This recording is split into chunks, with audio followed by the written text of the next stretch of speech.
So that's the case. Well, the drug talk to them, not to get. That's the first time ever. No, we didn't want to.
I'm going to call the meeting to order. Roll call of Alderman Heisler. Here. Kinsella. Here. Polk.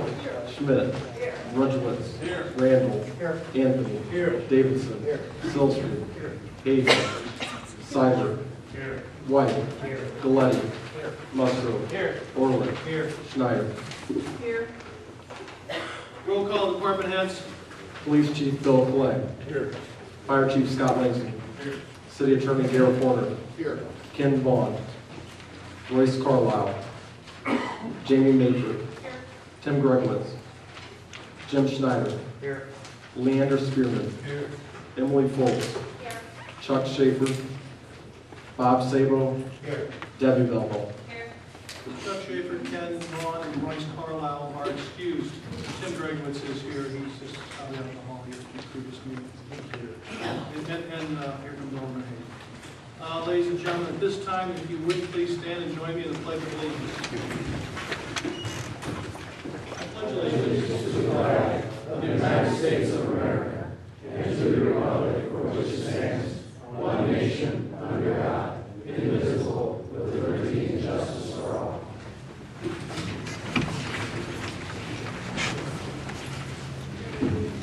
First thing this evening is we do have a public hearing. It's, I will officially open the public hearing. And the purpose of the public hearing is the, we'll go back to that. I'll stop right here. I got the top and then remind myself. As we've been doing in recent meetings, we have been announcing, and we should be doing this at committee meetings, getting into the groove, so we're all on the same page here right after Labor Day. If we would have any reason to exit this building for purposes of fire, smoke, any disaster where we needed to clear the building, we would ask everybody to do so in a orderly fashion and go across the street carefully and report and meet at the sign that's called the St. Clair Comedy Building sign right across the street, just for a place to gather so we can do our best. It's hard in public meetings to get a head count, but to figure out as best we can everybody's presence. If we had severe weather, we would ask that you follow the signs and the staff who are here to escort you down the basement to the storm area that we have in this building. So just as time goes on, read those signs and learn those routines so that you're better prepared if something happens to ever happens. This time, we just opened the public hearing. And the public hearing is meant for public comment regarding the application of the federal grant monies from the U.S. Department of Justice, the Justice Assistance Grant, known as JAG program. We've applied for this grant a number of times. I guess, Chief, since 3 or 4 times since I've been mayor, right? Just about every year. About every year to 2 years. And it's a grant that assists with equipment and programs. Yeah. Most of the equipment, we buy computers with it, things like that, software, cameras. So we just need to open it up if anybody has any. It's just part of the grant that there has to be a public comment area. If anybody has a specific question, now's the time. If there is no comment, we will close it. And Your Honor, I did ask a question in relation to there was item D on the agenda that was then pulled. I never got an answer as to. I'm sorry, I thought you did. Charlie will answer this. It's my understanding that this is not a grant of the type that requires any pre-approval of the application. Sometimes you'll have a grant that requires some approval prior to submitting in the application. I'm told that this grant historically had not been pre-approved, and the normal course would be, if awarded, there would be a grant agreement, and at that time, the City Council would be required to approve the grant agreement upon an award. So right now, it would just be premature. But I have nothing against the grant. I'm just asking from a procedural point of view, wouldn't it be in the best interest if the City Council was involved in approving the grants, so we know up front which grants we're applying for, and are we truly committed to doing this project, especially if there is a match? I think, Alderman Hayden, that this particular one, the chief had his eye on this in his budget. It's been an ongoing one that we've done before. It's not of significant magnitude. Is there a match, chief? It's not that big, right? No, I don't know if we got $30,000 out of the deal. Somewhere about that, 20, 30,000. Yeah, that's what the grant comes to. Right. Yeah, the match is relatively small. That's not right. But the bigger grants, to answer your question, if you look back the past year or so, the bike trail grants, we had a budget, in the budget process last year, the match for those grants before we went after it. Because we had the budget, if you have $600,000 grant, there's a $300,000 match hypothetically, I'm just picking that from the air, but it might be accurate in one of them. You have to budget for that, so we did. Those are the ones that we planned ahead and got approval through the budget process or whatever. But the smaller ones that are in their budget, ongoing, annual, we let the department heads decide if they're going after them and they can use them, or, you know, we don't bring everyone. A lot of them we don't get. And it's my understanding that this is a code grant, chief, with the city of East St. Louis, is that Yeah, correct? we don't have to do it. This is a grant that as we talked about now, I think we put it out ourselves, and East St. Louis partake in that. They normally do the lion's share of that. We're administering it, that's why I think we ended up with a little bit more if we administer the grant. But if we have, there's no matching funds or anything like that, there's no cost to the city for this grant. Any other comment? Is this about the grant, sir? Stuart, is it about the grant? Oh, I don't know exactly. I thought this is where you get 2 minutes of pretty well. No, we'll come to that, Stuart. We're not to public participation for the general meeting yet. Oh, okay. So you don't have any questions about this grant hearing? Well, I'm opposed to all grants, basically. Okay, we'll let that be on the record. Stuart's opposed to all grants, please note that. Is a question about the grant? Yes. Okay, state your name and... Rick Brown, 125 Lucia Lane, Shiloh, Illinois. I'm not opposed to the grant. If it can help with keeping crime down in the city of Belleville, I'm all for it. However, before the Justice Department gives a dime to this city, they need to investigate some of the things that the city does in their housing department and in the zoning department, how they have discriminated against African Americans repeatedly. They give housing tickets to people for just being at somebody's house, 53.14%, to blacks that comprise 25.1% of Belleville's population, just for being at somebody's house and not listed on a permit, just visiting. If the city is going to accept this kind of money from the Justice Department, and which comes out of our pockets, then the city should be scrutinized by the Justice Department. Thank you. Is there anyone else? Yes, sir. Thank you, Mayor. Chief Clay. The equipment that this grant is going to cover, is this about replacing the mobile data terminals? Okay, and the personnel cost for one police officer and one community programs director, that is an East St. Louis item there? Yeah, it's a combined package that we put together. And so it'll have what they're going to do with theirs and ours. If we are the administrators of the grant, so we'll have the whole package. Actually, all the funds will come to Belleville, and they scan and when they receive some real capability. Thank you, sir. Anyone else? Hearing none, I'm going to close this hearing on the public comment regarding the JAG grant. We now open public participation. If you'd like to speak tonight, wait till you're recognized, step up to the microphone, give your name and address. Try to keep your comments to about 2-3 minutes max so we have a pretty lengthy agenda and so everyone gets a chance. Who would like to raise their hand first? Yes, ma'am. Yes?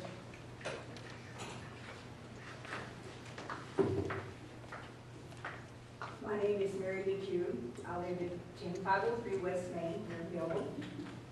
And I will begin by starting that I am not a puppet of Mayor Eckert, as I have been called lately. In all the years that I have known him, he has never told me what to do or what to say. I stand on my own 2 feet. I know Mark Eckert for who he is. He is a frugal man, as his wife and kids. He started out as a successful young paper boy, and at an early age he rode on an ambulance to make a living. He's a hard worker, and he doesn't live in the lap of luxury. And I can tell you that he's putting more time and effort than any of these fellas hanging on this wall. Mark's mother is near to the saint. I feel so badly when there's things in the D&D, such as calling Mark someone with a forked tongue, feel sorry for her. And I think as a politician, you have to have a working tongue because you have to talk with everyone, you know, and so that doesn't make you a liar.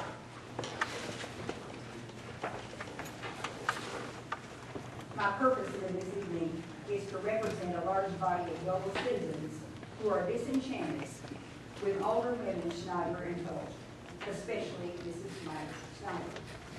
But all of you you two are just giving a bad reputation to our city, and we are tired of it. Mrs. Schneider, you are a good person. I know you. You would be the first one to respond when we were in need. And we thank you for being intensely involved in our city. We know that you want to do your job. But here's the problem, as we see it. We believe that you think that you are responsible to report every little bump in the road to the public, sometimes upstaging the mayor and council before they can even talk about solutions. I hope that your actions are not for the purpose of polishing your ego. You are helping the TV stations go and the DMV to create derogatory jabs at our city leadership. They don't deserve this. It's unfortunate that the swimming pools in these demise, I should say, the sewer project, serious crime, the whole, so on and so on and so on. I know, Mr. Mayor, I've talked about some people up here later, have fallen in the hands of the present administration. But we should be jumping up and down with joy that with all this on our backs, that we still have a wonderful city. Thanks for the caring citizens who just grit their teeth and say, I can do my share with a 4% tax.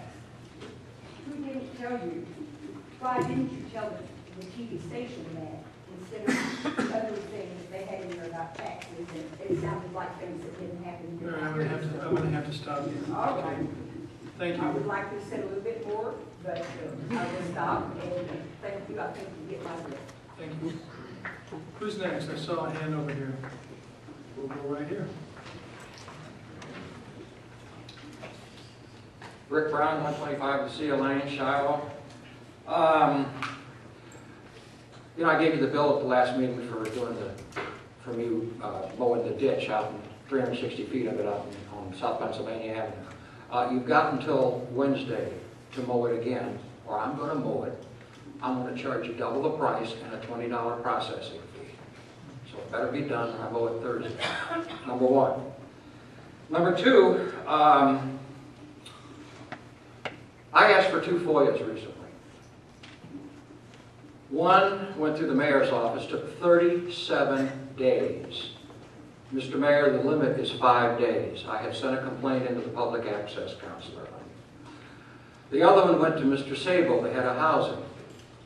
He answered the FOIA within 5 days, but he lied to me. And I've got it in writing. There's a complaint going in on that. Two, another thing, I noticed the pads are still out here on the seats. The roof's still leaking. If this was one of my rental properties, you would have condemned the place.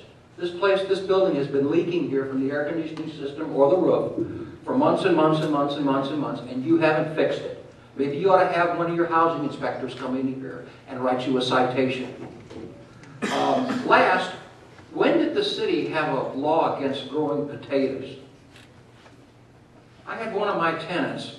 I got a letter from Mr. Barfield, the housing cop down there, and that she wasn't allowed to have potatoes growing in some tires. That's where you grow potatoes. You grow potatoes in the tires because the warmth of the sun heats up the rubber tires. He said, well, they fill with water, and that'll make mosquitoes. She went over there and said, look, do you see any water in there? It's full of dirt. He's making her pull up her potatoes.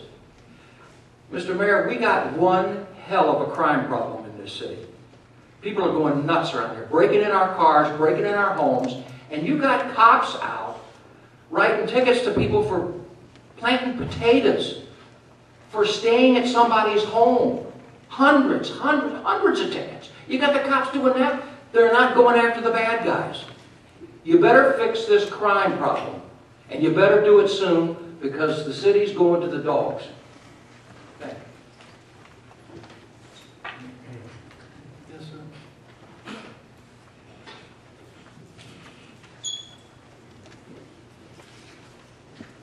Michael Hackberg, 701 Centerville.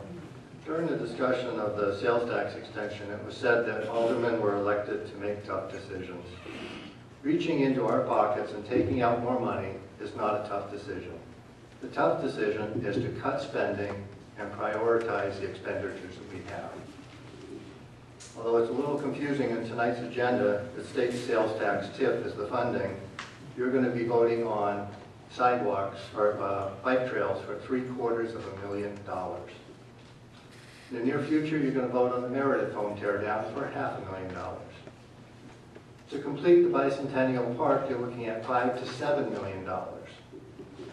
Rather than continue to take out loans to fund our sewer repair, I would like to see the city treasurer come up with option number 4, which is we prioritize our spending and we pay off the debt now so that our great-grandchildren are not burdened with that debt. Thank you. Yes, ma'am. This is in regards to Rick Brown's statement with the culverts. Most of the people on our street take care of their own culvert to keep their property looking good. And in the past, I always called to complain about his culvert and the Hanson Moore's culvert, and Chuck Schaefer would send somebody over to take care of it. All Rick had to do was make a phone call to Chuck Schaefer or the city, and they would come and take care of the culvert. This is the first year I didn't do it because, you know what, Rick, I'm just tired of you being there. I'm so glad that you've moved. You have no idea. I just don't know why it took you 3 weeks to move on in such a small space. How much stuff did you have in there? It was probably crammed.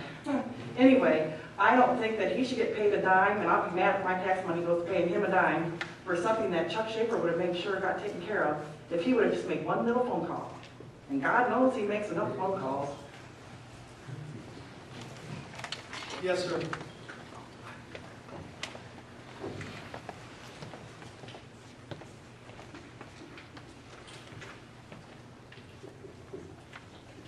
Bert Leonard, 318 South 29th Street, Belleville. I noticed that goats are being fairly popular out in California and Chicago to clear out weeds and brushy areas. Now that heard about 40 goats loose in that Bicentennial Park. You might have something done there that doesn't cost very much. And I just wonder about the tax base. When Lindenwood moves buys up all these houses to put their students in, and these people, they're bought out basically for one reason or another. I'm sure they don't stay in Belleville. I'm sure they get the heck out as far away from Belleville as they can, preferably they get out of St. Clair County.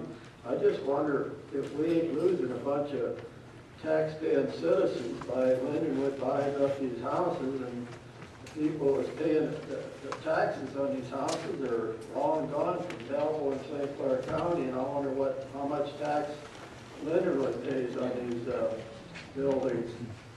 And is Lindenwood exempt from Belleville regulations? They dump yard trash on Belleville property behind a football field by the railroad tracks.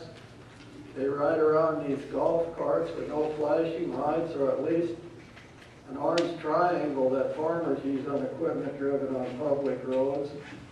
There's a large couch that's been sitting out beside their dumpster for 6 weeks probably. Nobody picked it up. And this new dormitory they're building, I noticed when it was being built there was absolutely no basement in it, so in the event of a tornado, where are these kids going to go if there's a tornado? That thing's just made out of spindly 2x4s, and it's got a thin shell of brick, which doesn't have much support, I guess. in the general greed and also incompetent spending by a good government party is kind of amazing that they could stay in power as long as they have.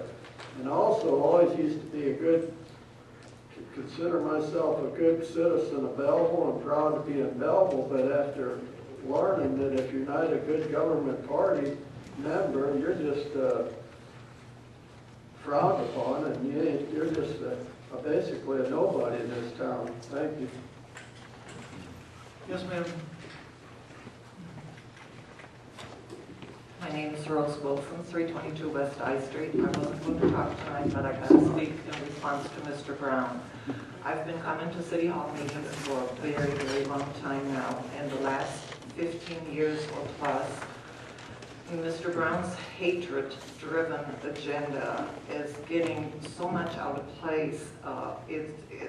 He talks about crime and solving of crime, but when I was here a little while ago, some time ago, and I had some issues on my street when I was confronted with 20 juveniles on my property, was only the door to separate me, and they were beating each other with baseball bats. Mr. Brown thought that was amusing, so I find it strange that he wants somebody to do something with crime, but he finds these kind of things amusing. The other thing is we do have an opportunity to fight crime. The times are not like they were a long time ago. The youth is bolder, nastier. I suggest, Mr. Brown, watch our police officers sometimes when they're right in the heat with some of those punks that come on my street and see what they have to deal with. I think you would be wise to support our officers, support the sales tax, and support crime-free housing, but I know you're going to be against that. And for all of the politicians sitting here, this is not about the party. This is not who votes for you. This is about the people of Belleville. For once, do something right for all of the people of Belleville and not just your agenda. And Mr. Brown, you just enjoy the media attention. Thank you. Okay. Yes, ma'am. My name is Cindy Smith-Kubitschek, and I'm a resident at 711 Anning Street in Belleville, and I'm also the president of the newly formed East McKinley Neighborhood Association. Crime is definitely a problem in Belleville. We all know that. And I think the solution is we have to pass the sales tax increase. That will give us the ability to hire 4 additional policemen. I think that's what I heard correctly from Alderman Seibert. And then that will help us have the crime-free housing. I'm a landlord. I've been a landlord in the city since 1989. And I don't want criminals in my buildings. And I really think that that is critical to keeping the residents of Belleville safe. So I really hope that we pass crime-free housing. I'm definitely for it. And I know all the residents and our new association are for it too. Thanks. Okay, yes, ma'am, you have a hand in? My name is Kathy Draper. I live at 500 South 19th Street, Belleville. First of all, I'd like to comment about what Rose said about how the police are talked to. You know, I think it's really, I understand that the alderman and the mayor and everybody here wants to be talked with respect. I get that, okay? But I've seen and I've heard what some of the police officers have to deal with people in general, what they're called, what the criminals say to them. I mean, it's implorable. I mean, really. I mean, this is nothing. What they say to use here is nothing to what I've heard them say to and call the police. It is, I mean, I totally believe that the tax is for a good thing. I don't have I'm not a landlord. I'm not a renter. I believe in the crime program, unlike Mr. Brown, just because we have a lot of rental properties in our neighborhood, and I don't want the neighborhood to be worse than what it was, okay, or what it is. Also, I wanted to make a comment about that we have a lot of, okay, the city buys a lot of property, which we're not in the real estate market, okay? sell some of them. I did see on here on number 11 on the docket under A that the 517 South 17th Street is supposed to be approved, or gonna go for an approval. Okay, I have a question with that one, okay, or a comment with that one. The property was bought from the original homeowner for over $100,000. Okay, 2 years ago, I had to fight and protest with the St. Clair County, and then I appealed that motion because they raised my taxes so high. My house is just a house. This house has an unattached garage, the whole 9 yards. My house is finally, after 2 years of fighting and protesting and appealing through the state of Illinois, finally at $55,000, and I don't even have an unattached garage. You've paid over $100,000 for this house from the original homeowner, and you want to sell it now for $53,000? This is why we're broke. You buy the Meredith home, and I have another question. And we have property. We have, okay, back in the 50s, when Belleville was prospering and having houses, back then there was a lot of shotgun houses. The properties were narrow, and now they're not within, you can't build a house like in my neighborhood because there's not enough, you have to have so many feet from the property lines, and you can't put a house there. But still, Belleville has all these. I counted them before I left the house. We have 15 empty properties on my street, from West Main Street to Roosevelt Avenue on South 19th Street. 15 houses. This is ridiculous. Okay, and the city doesn't own them, but that is where I stand with the crime-free. Okay, but the city does own a property that you can't do anything with. The house was a shotgun house, a duplex with shotguns on both sides. It's now a vacant lot. It's a nuisance, okay? Sell the doggone thing or do something with it. You're not having no taxes on it because the city owns it. Okay, you gotta pay the city to come out and cut the grasses.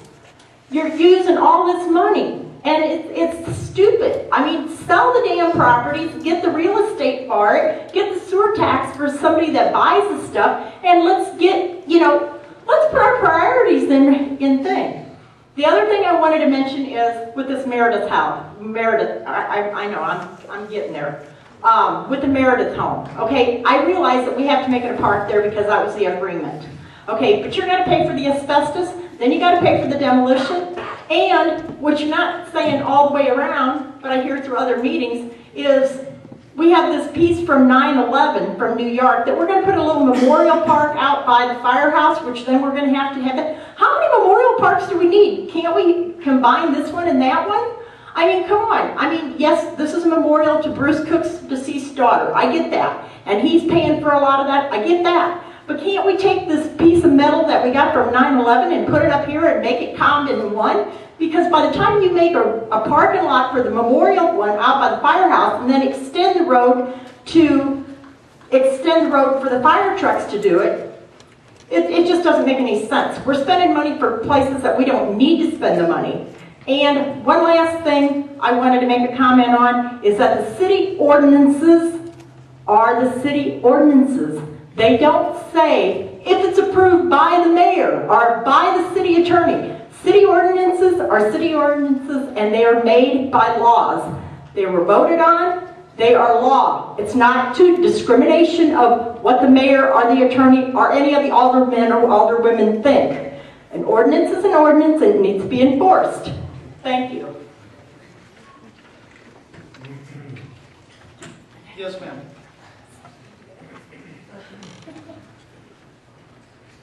Hi, my name is Patty Law, and I live at 221 East Main. And again, I stand here representing a lot of my customers are older, over the tax. This tax, the elderly, if they have to be taxed, at least they're not being taxed on their pharmaceutical, they're not being taxed on their groceries, automobiles, and the products that are being taxed, you do not have to actually pay this tax. You can go shop in Cahokia, or you can go shop in East St. Louis. You can go shop somewhere else. Now, if you shop in Fairview Heights, you're going to pay a higher tax. I'll warn you ahead of time. But anyway, so if you are against the tax, just don't shop at Belleville, and you don't have to worry about the tax. So I think it's a good thing. I think we need more policemen, obviously. I've never heard of a town that says, gee, we have too many policemen. And I know there's other towns that would love to have what we have. Also, before I sit down, I have to say one thing. Every one of you that are sitting up here, well, there's nights I wouldn't want your job. And I think that you all are very special, even though you're all from different parties. But you are representing Belleville, not one of you, but all of you. And as much as you argue and bicker, and I see a lot of disrespect, which I don't like, you are still a fine bunch. Hang in there. It's tough, I know it is. Thank you.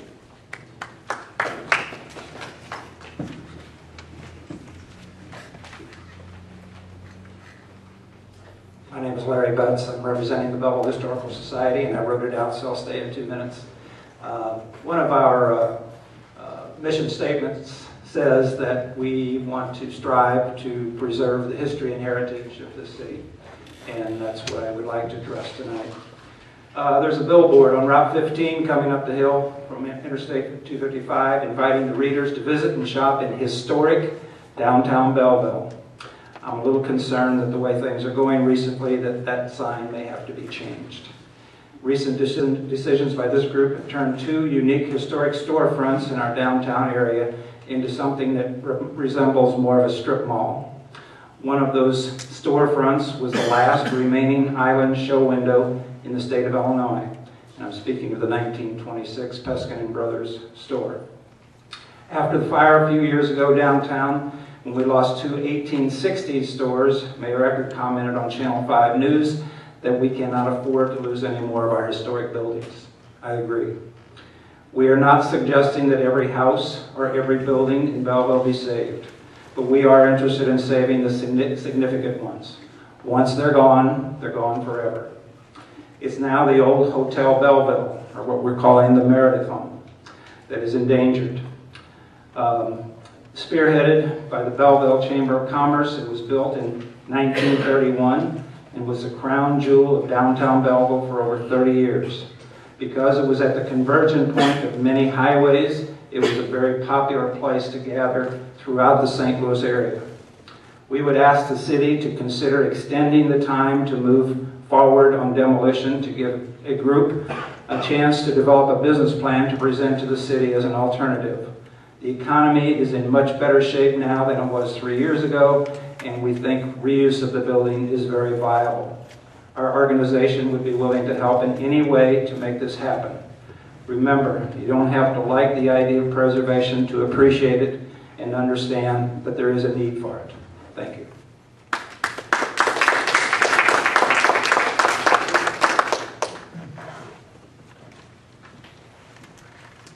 My name is Rick Ortiz. I live at 506 South Charles in Belleville.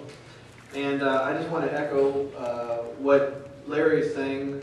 Larry is speaking from a historic perspective about the Meredith Home or the Hotel Belleville.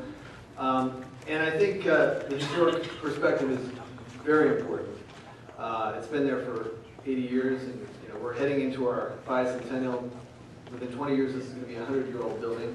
It's a great example of Art Deco architecture. It's been here for a long time. It's solid. You take a look at it. If you walk over, you can touch it. You can look in the windows. And the mayor allowed me to speak with him today, and I want to thank him for that. And he was open to what my group wanted me to speak with him about. And that is, I'm representing a group that's on Facebook called the Save the Meredith Home page on Facebook. And right now we've been up for 6 days, and we have over 700 likes, 700 people that have basically gone to the page and said, we agree with what we're proposing. And what we're asking for is what Larry was asking for, which is a little more time. We feel that this building was bought for the right reasons. We feel that Mr. Cook made a donation to the city for the right reasons. Everyone's heart was in the right place.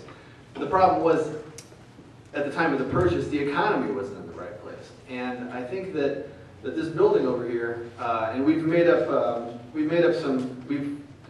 worked with a Belleville architect, Gary Karasik, and he's put together a sketch that I'd like to hand to the city council and let you take one home and take a look at it and discuss it with your friends.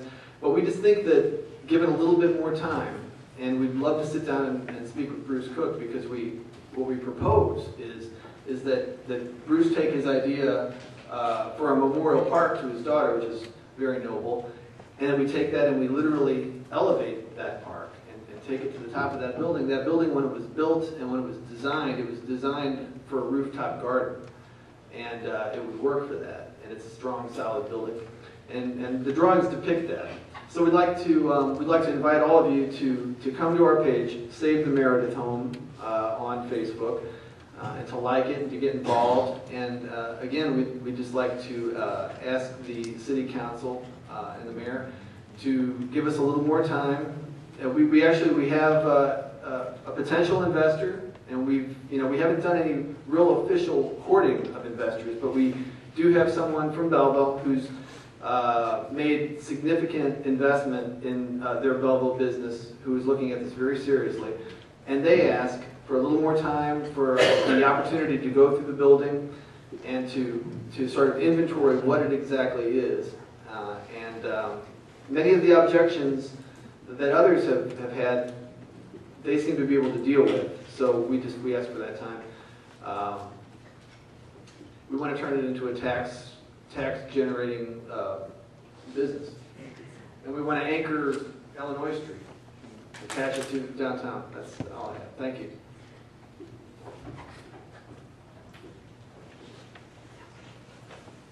Anyone else this evening?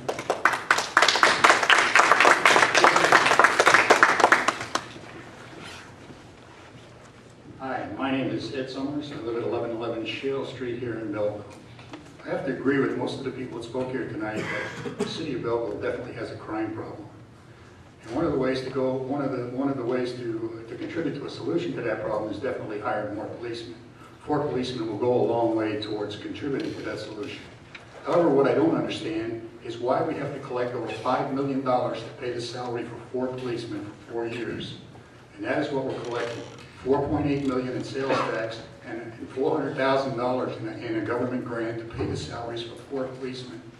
Now, at the last council meeting here, your big argument, your big discussion was that we need to have a 4-year tax to pay these salaries to guarantee that these 4 policemen will stay on staff for 4 years. All about them moving to town, not having to leave town. And I understand that. But if we're going to do it right, and your argument is right, that we need this to support the police, then do it right and earmark every cent that's collected in this tax to the police and fire departments, exclusive of what you would normally budget to pay the salaries of the existing police and fire department. Thank you.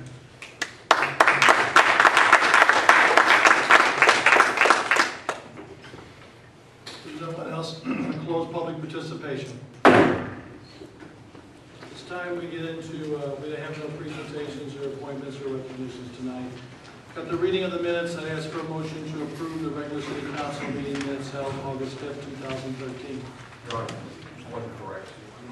All reports for the August 5th meeting on the master sewer. What's omitted is the payment of $846,211.33 to Corey Lee John, juvenile waiver, and air plumbing. Air plumbing was omitted from that. Okay, so we will note that, if you will. Your Honor, I also submitted a letter that I would want to attach as exhibit. Can that be attached as exhibit C? Was it at the meeting you attached it? Yeah, I gave it. That's fine, it should be, we'll add that. So there's an attachment that was missing with the minutes that you received, and then the correction about the air plumbing being paid. We have a motion. Do I have a motion to approve the minutes? Yes, Your Honor. Alderman Heisler, who's the second? Second by Alderman Schmidt. Do you accept those changes? Alderman Priscilla. I have a question about page 8 of the August 5th minutes. On page 8, the third line down, Alderman Richards made a motion seconded by Alderman Arlett to grant this request. Arlett made a motion. Do you have any recollection? This just goes on to say later that Alderman Holt made a motion seconded by Alderman Schmidt to table this request, and I have that in my notes, but I don't remember really Arlett making the motion. Did you make a motion? That was on Oxford Girl one, and I believe that Melinda asked to be tabled. She wanted 200, 300 block Robin. So we tabled it instead of, we never voted on it. Right, so this is considering the communication from Vintage Support Group at 900 Royal Heights Road requesting permission to include some resale items. So this is a different issue. I think this was just stuck in there accidentally. Yeah, I think you're probably right. We'll have to listen to the recording and make sure, but you were probably correct. Okay, because otherwise we did not follow the Robert's rules of order. So you're saying that this part was, I don't think this. that should not be used? Okay, I agree. Okay, so with those corrections and those, that item to check, we have a motion and a second for the minutes from August 5th. Can you clarify when you will get Alderman Hayden's attachment? We can I mean, will it be email, within the next minute or something? Oh, I can attach it tomorrow when I file them, but I can present that to you guys if you'd like as well. I'll put in your mailbox that it's attached to minutes and the revised minutes as well. okay, we have a motion, we have a second with those adjustments. All in favor of approving the minutes signify by saying aye. Aye. Opposed? Motion carries. We have claims, payroll, disbursements. What's your pleasure? Yes, Your Honor, I make a motion to pay the claims, payrolls, and disbursements. So moved, Your Honor. Motion by Alderman Heisler, do I hear a second? Second. Second by Alderman Kinsella, do I have any questions? I Yes. have a question under tip 3, old title and escrow, Jamie said was for the building behind it.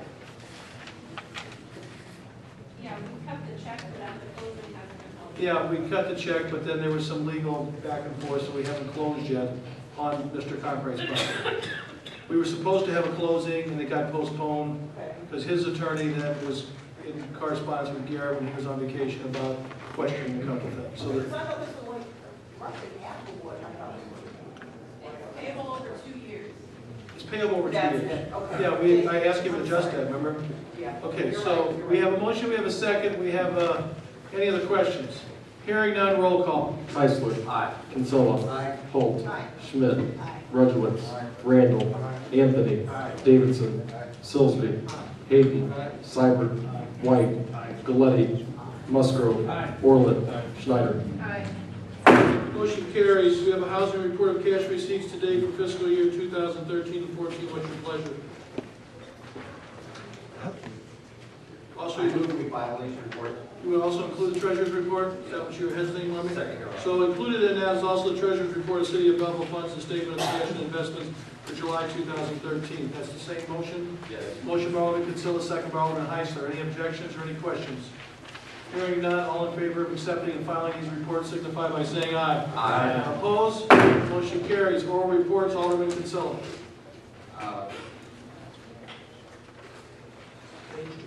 Yes,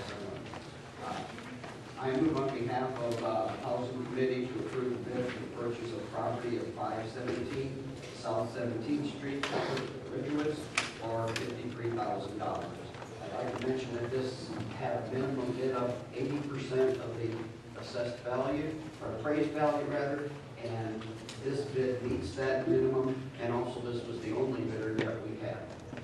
Second that. You have a second? Yes. Okay, motion by Alderman Kinsella, second by Alderman Schmidt. Do you have a comment, Mr. Schmidt? I was going to second it, but based on the question from the citizen, which was a good question, Your Honor, I think it needs to be brought to the public's attention, if I'm not mistaken, correct me if I'm wrong, when we bought that house, there was basically funds in there for them being relocated and other things, so, you know, that basically, you know, raised the price of the property. I think that needs to be re-explained. Absolutely, and that's a good point. And at that time, the city council heard a lot of comments. There was 2 properties there. There's 2 houses were daughter and father. And they had lived there she had lived their entire life, 50-some years, I believe. and the street was always a dead end. She had many issues that she claimed were hardship. If you remember, we listened and we tried to adjust many of them. Part of the solution was trying to deal with the parking, which we finally addressed, Tim, right, and we finally came to a solution that satisfied a lot of the neighbors. But there was a lot of other issues there. It was not only, it was relocating fees, it was quite a bit involved. We went back and had these properties both appraised. I understand, it's unfortunate, but since the whole dialogue with that person started a number of years ago, the market has changed. And unfortunately, the recession has hit housing pretty hard. So tonight, you have in front of you, we had closed bids, and we do have a bid that is for the minimum, or a little slightly over the minimum 80%. So, and it's also true, Your Honor, that the only other avenue that we had at the time, attorney can vouch for this, we obviously could take the property through eminent domain, but that gets to be a long. We still, 17th Street would still not be approved. That is correct. So, it was a decision we made. 17th Street would still be at a standstill had we stopped to go through the eminent domain process. It was not going to be something that was going to happen quickly, and it was not going to happen also without probably equal to or more cost than what we already paid. and the committee, just for the record too, also explored the opportunity of going through a realtor and that process, but then, and we may have to do that with one property that did not sell, but the initial way was this bidding process within the 80% of the express price, one, to get it lease sold, get somebody back living there, get it back on the property tax dockets, and One less to cut. and we also, you know, we're not paying any percentages out for the commission if we did that. Absolutely. So I just think the public needs to understand. No, they're all- those We are all- realize that there's some loss here, but we understand that that was going to be part of the process. Mr. Hayden, you and I are totally agreeing on this particular situation. I think it's, yeah, a little scary.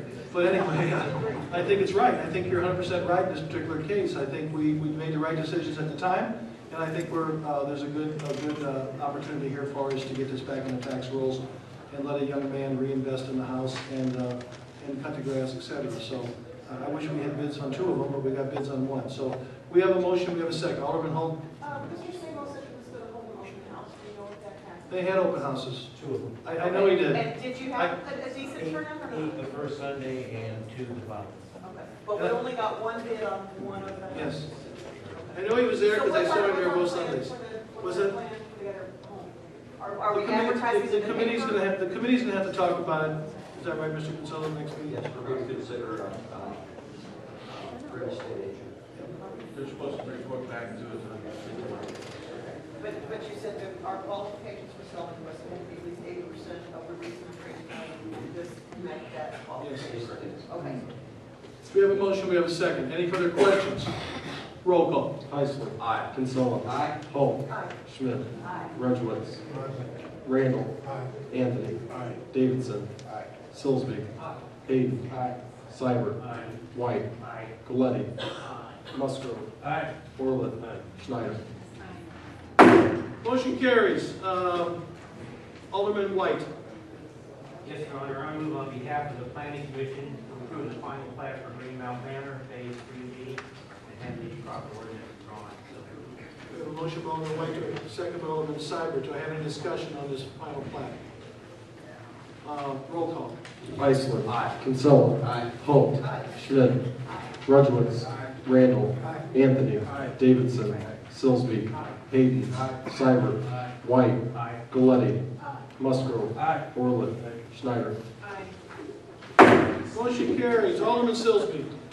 Your Honor, on behalf of the Finance Committee, I'd like to make a motion to approve the Lawrence Group to perform a public building feasibility study for $96,247. So moved. Motion by Alderman Silsby. Do I hear a second by Alderman Schmidt? Do I hear discussion? How many do we consider for that? Emily, there was, There were 8 people that submitted for the RFQ. And we interviewed interviewed the 4. top 4. And what was your criteria for picking? Without the RFQ party, we looked at a number of different things, that experience, what they've done.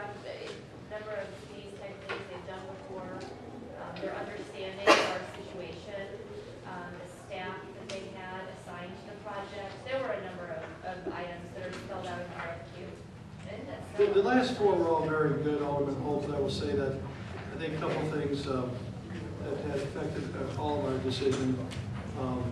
This particular group just finished up, I think it was Chief, when he stepped out, I think it was Clayton Police Department remodel, and then they're currently involved with the Metropolitan Police Department new administrative office.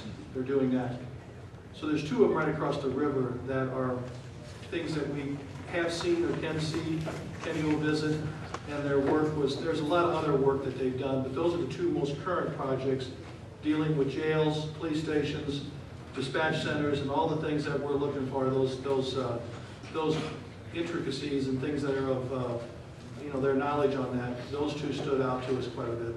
Okay, and any of the other, or at least the other top four, have subcontractors working for them, or were they going to go with them themselves? They all had somebody, so I think, did they have one? I think they all had. They all had All some. the firms they were partnered with.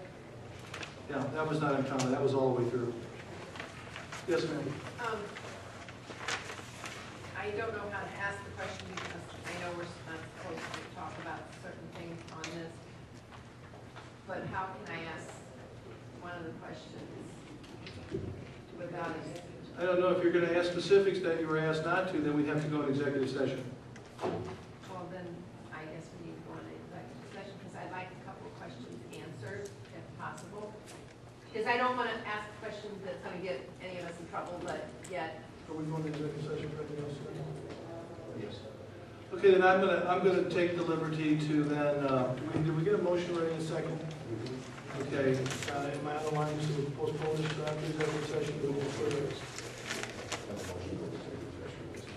Okay, okay, then I'd ask now if someone would ask for a motion to go into executive session. I will. Motion by Alderman Schneider, second by Alderman Schmidt, for the purpose of discussing this particular topic, which the reason for going executive session is the possibility of property acquisition. Your Honor? But don't we have the right to table this, to discuss it later in the The attorney's meeting? advising, go ahead and keep it with the content of this matter. I'm taking his advice. So we have a motion, we have a second to go in executive session. Just trying to keep All in favor of going executive session, for that stated reason, signify by saying aye. Aye. Opposed? Motion carries. Ladies and gentlemen, I apologize for if you wouldn't mind stepping out for a few minutes. Hopefully we'll call you right back in. There's a lot more on the agenda to go.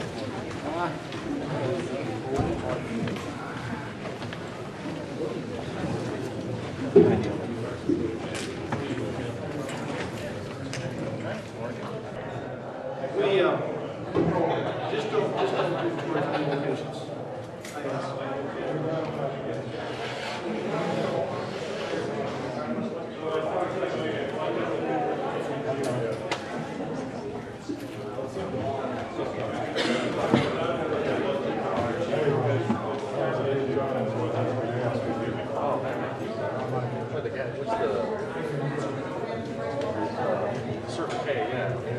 Let's go. I still call gas. I do too. Let's try to get to the next one.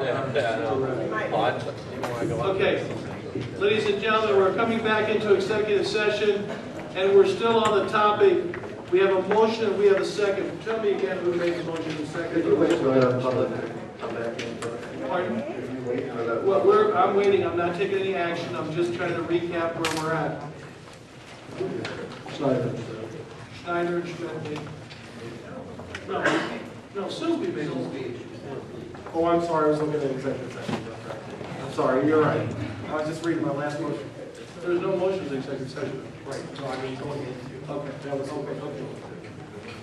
So, right before we went into executive session, Alderman Silsby made a motion to approve the large group's $96,247 feasibility study proposal that's in front of us, and Alderman Schmidt seconded it. We're out of executive session, and there is a little bit more possible discussion. We were in executive session because there was an aspect of talking about some specific sites that we were not at liberty to talk about. Alderman. Okay, so my question is, if Lawrence Group would get this contract, what does the finished product look like if they are present? Is it? We got a gentleman here. Building A and Well, this is let's let this gentleman explain what their goals and what their deliverables will be. Yeah, please do.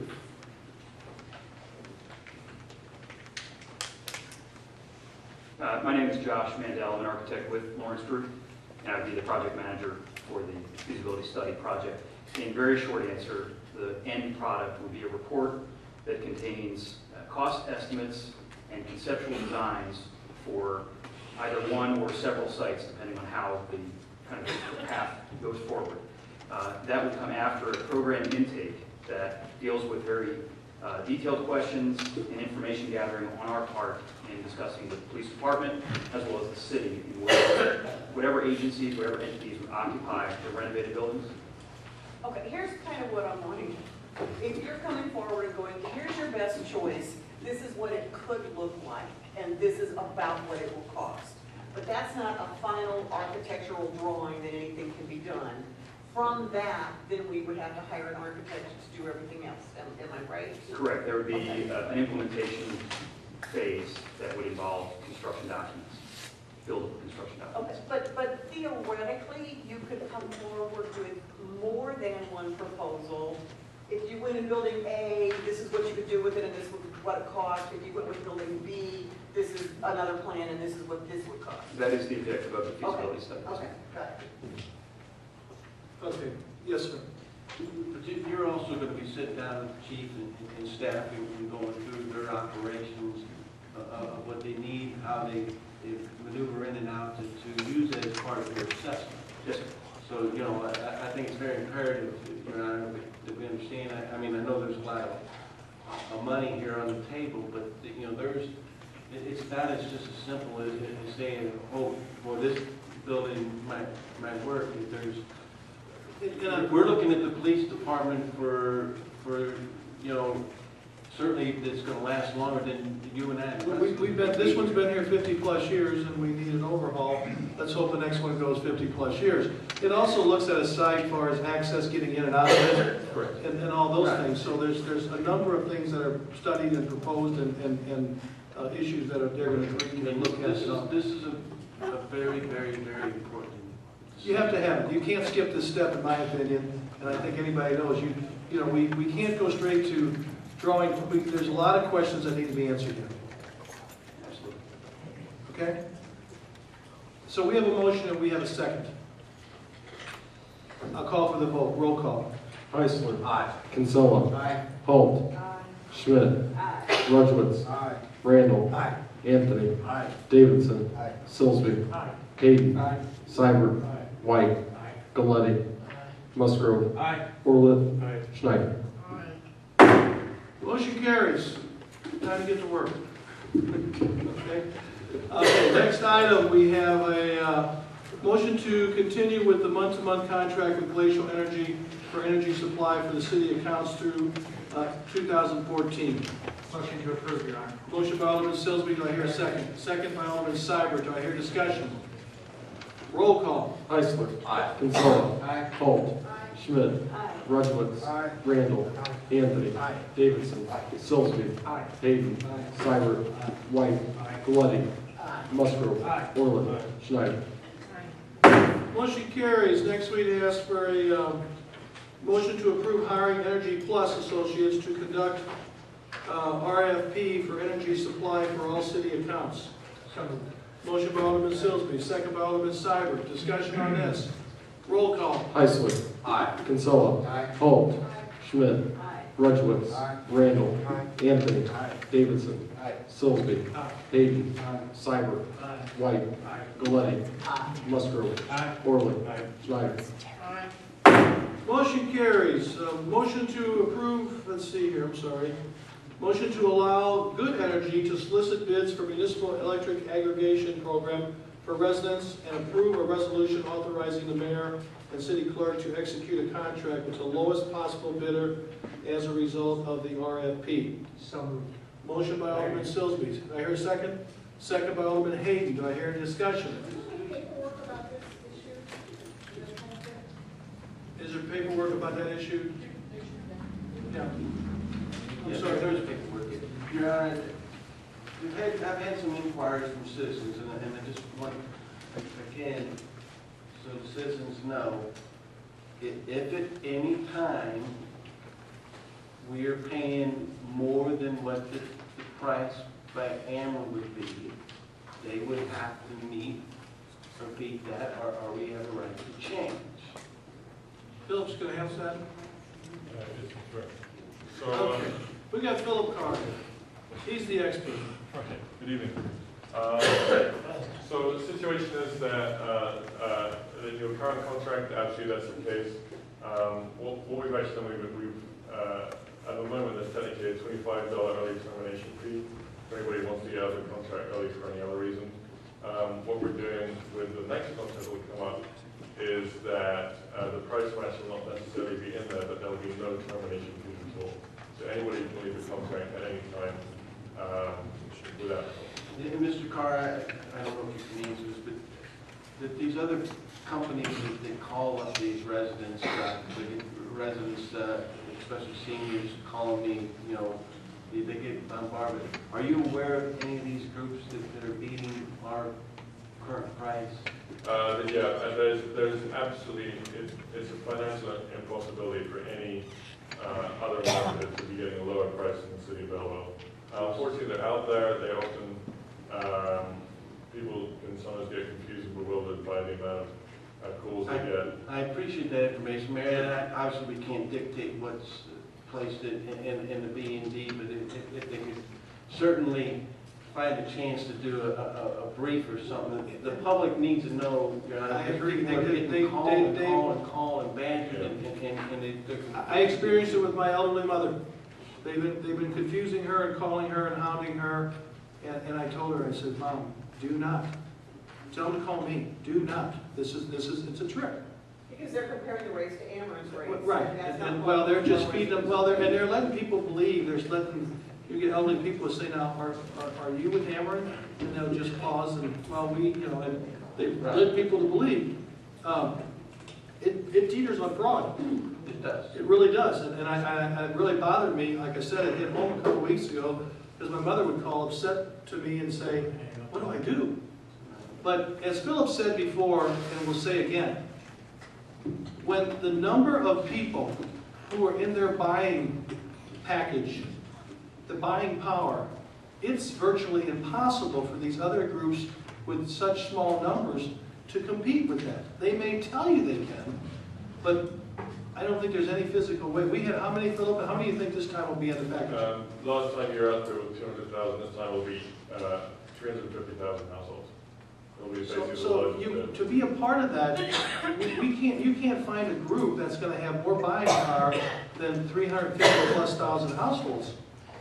So the referendum that we did that failed the first time, we finally educated the public. It passed the second time. We're approving a number of people that will be involved in this. You're bidding out again, which is basically also the public needs to know you're on it, that you are on top of it, that we're not just letting it stay static. We're looking at this and staying on top of it to save people. So this is a good thing. If believe me, for as much confusion that has been directed at my office, at Jamie's office, and at City Hall, if we didn't feel it was still a good thing for the public, it would be easier for us just to wash our hands of it because of all the headaches and the misconceptions that fall on our phones.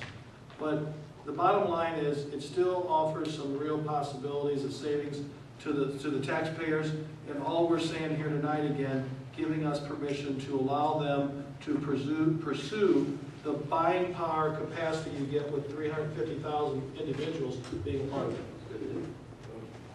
Okay? Yes, ma'am. Okay, remind me of at one point, you and Linda went to Springfield. We went to Grant City the day that we came up, and I signed the documents, all of the mayors did that day, right there at City Hall in Grant City. Okay, and was that before or after or during when we first were doing business with it?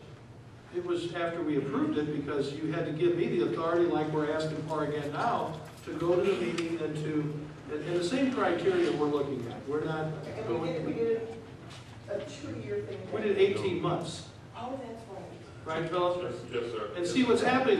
Part of the reason there's more people this time, the first one, when we missed it because of the election was voted down, their people, so many of them did 2 or 3 years, they're coming up due, so now we're picking back on a bigger group.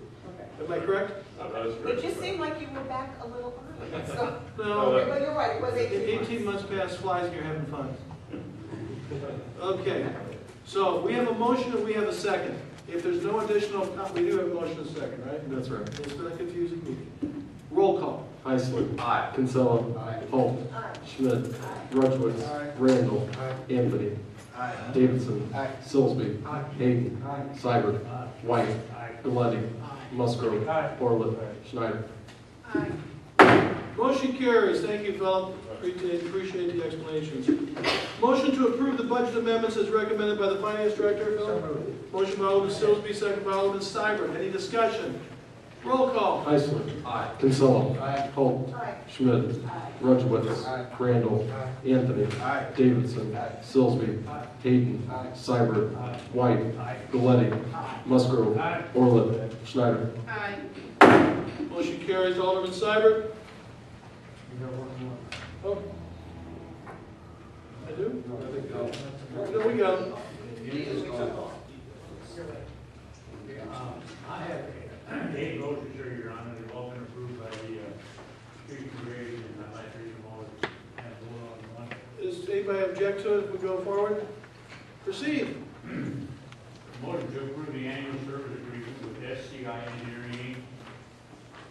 Motion to approve the low bidder right-of-way excavating in the amount of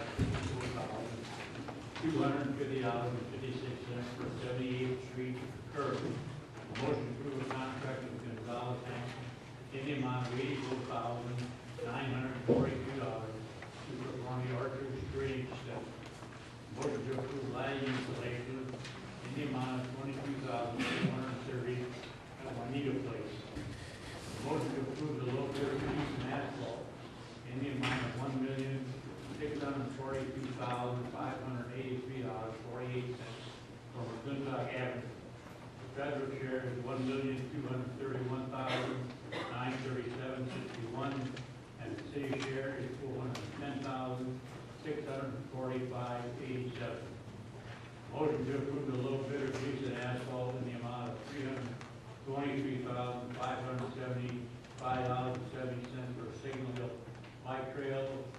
A motion to approve the low bidder Whitman Trucking and Excavating in the amount of $770,716.11 for West Belleville Bike Trail. The city share is $428,116.11.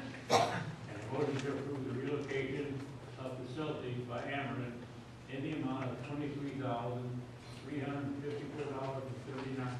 So moved, Your Honor. Motion by Alderman Seibert, second by Alderman Hayden. Do I hear discussion? Yes, ma'am. Would you ask Mr. Gregowitz to kind of explain to the public where the money is coming from for these bike trails? The majority of it's coming from grants, right, Tim? Right. The rest is TIF. For the Signal Hill Bike Trail, that was a Safe Routes to School grant. There was 2 grants we obtained for those, and that is 100% covered by the state. The state will be administering those funds. We have $342,000 grant for the West Belleville Bikeway Trail, the trail that goes from Citizens to Bellevue Park. So is that the only one out of the 2 trails that is costing the city is the Belleville Bike Trail? Are we also paying for the relocating the lights? Yeah, number 8 is what we have to pay Ameren because we have stuff that needs to be moved in their, pretty much their easement. So we're required to pay that. 7 is the only one that is costing the city. Yeah, the city's share is $428,116.11 that we have to cover for this bike trail. And is there any federal or state pressure on us to get that done at this time? To get these projects done? For the West Belleville Bike Trail? Is it a have to or lose money, or is this money going to be available at another time? Why, I think that we got good bids. I think you want to proceed with the project. I want to fix curbs and streets. We got another $1.2 million grant to tie Signal Hill to the Belleville to Citizens Park Bike Trail. And we have grants out there we're writing to connect Bellevue Park to the Metrolink bike trail to create a whole link that we hope to get. Can we vote on number 7 separately, or do we have to vote on them all together? You can certainly vote, we can certainly in the motion, I can pull number 7 and vote on it separately if that makes everyone happy. Yes. Okay, so the other, we've read them all, we got a motion and a second. The council needs to know that I'm asking that we're gonna vote on, they'd like to pull and have number 7 voted on separately. So the first vote that I would be asking for roll call on would be 1 through 8 minus number 7 until separate vote. Everybody understand that? Is that okay to do it with that clarification? Really, it's a motion to separate. Okay, would I go ahead and ask for a motion to separate out item 7 on that item? You want to make the motion, Lynn? You're making the motion to separate? Yes, sir. Okay, and you're seconding it. So motion by Alderman Schneider, second by Alderman Galetti, to separate out item number 7 on page 3 of tonight's agenda. Would you also consider putting number 8 with that vote, separating that? So you want to do 7 and 8 together? If people who make a motion are agreeable. Because really, those two things are the same project. It's Is both it piles of money being the expensive. poles that need to be moved, they're in the same, Yeah, that's the stuff behind Alta. yes? So your motion is now to separate out item number 7 and 8 on page 3 under streets and grades motions. So we'll be reading, so you want to separate those two. Yes, sir. Does everyone understand the motion to separate? All in favor of separating those two signify by saying aye. Aye. Opposed? Motion carries to separate, so we'll be voting right now on items 1 through 6.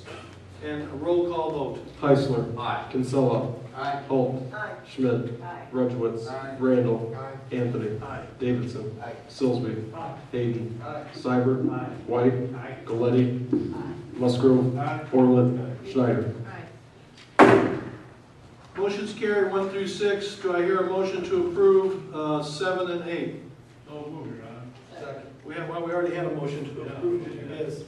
We already have a motion to approve, the same people, approve 7 and 8. And if there's no further discussion, the vote now, roll call vote now will be on items 7 and 8 on page 3. Roll call. And explain yes.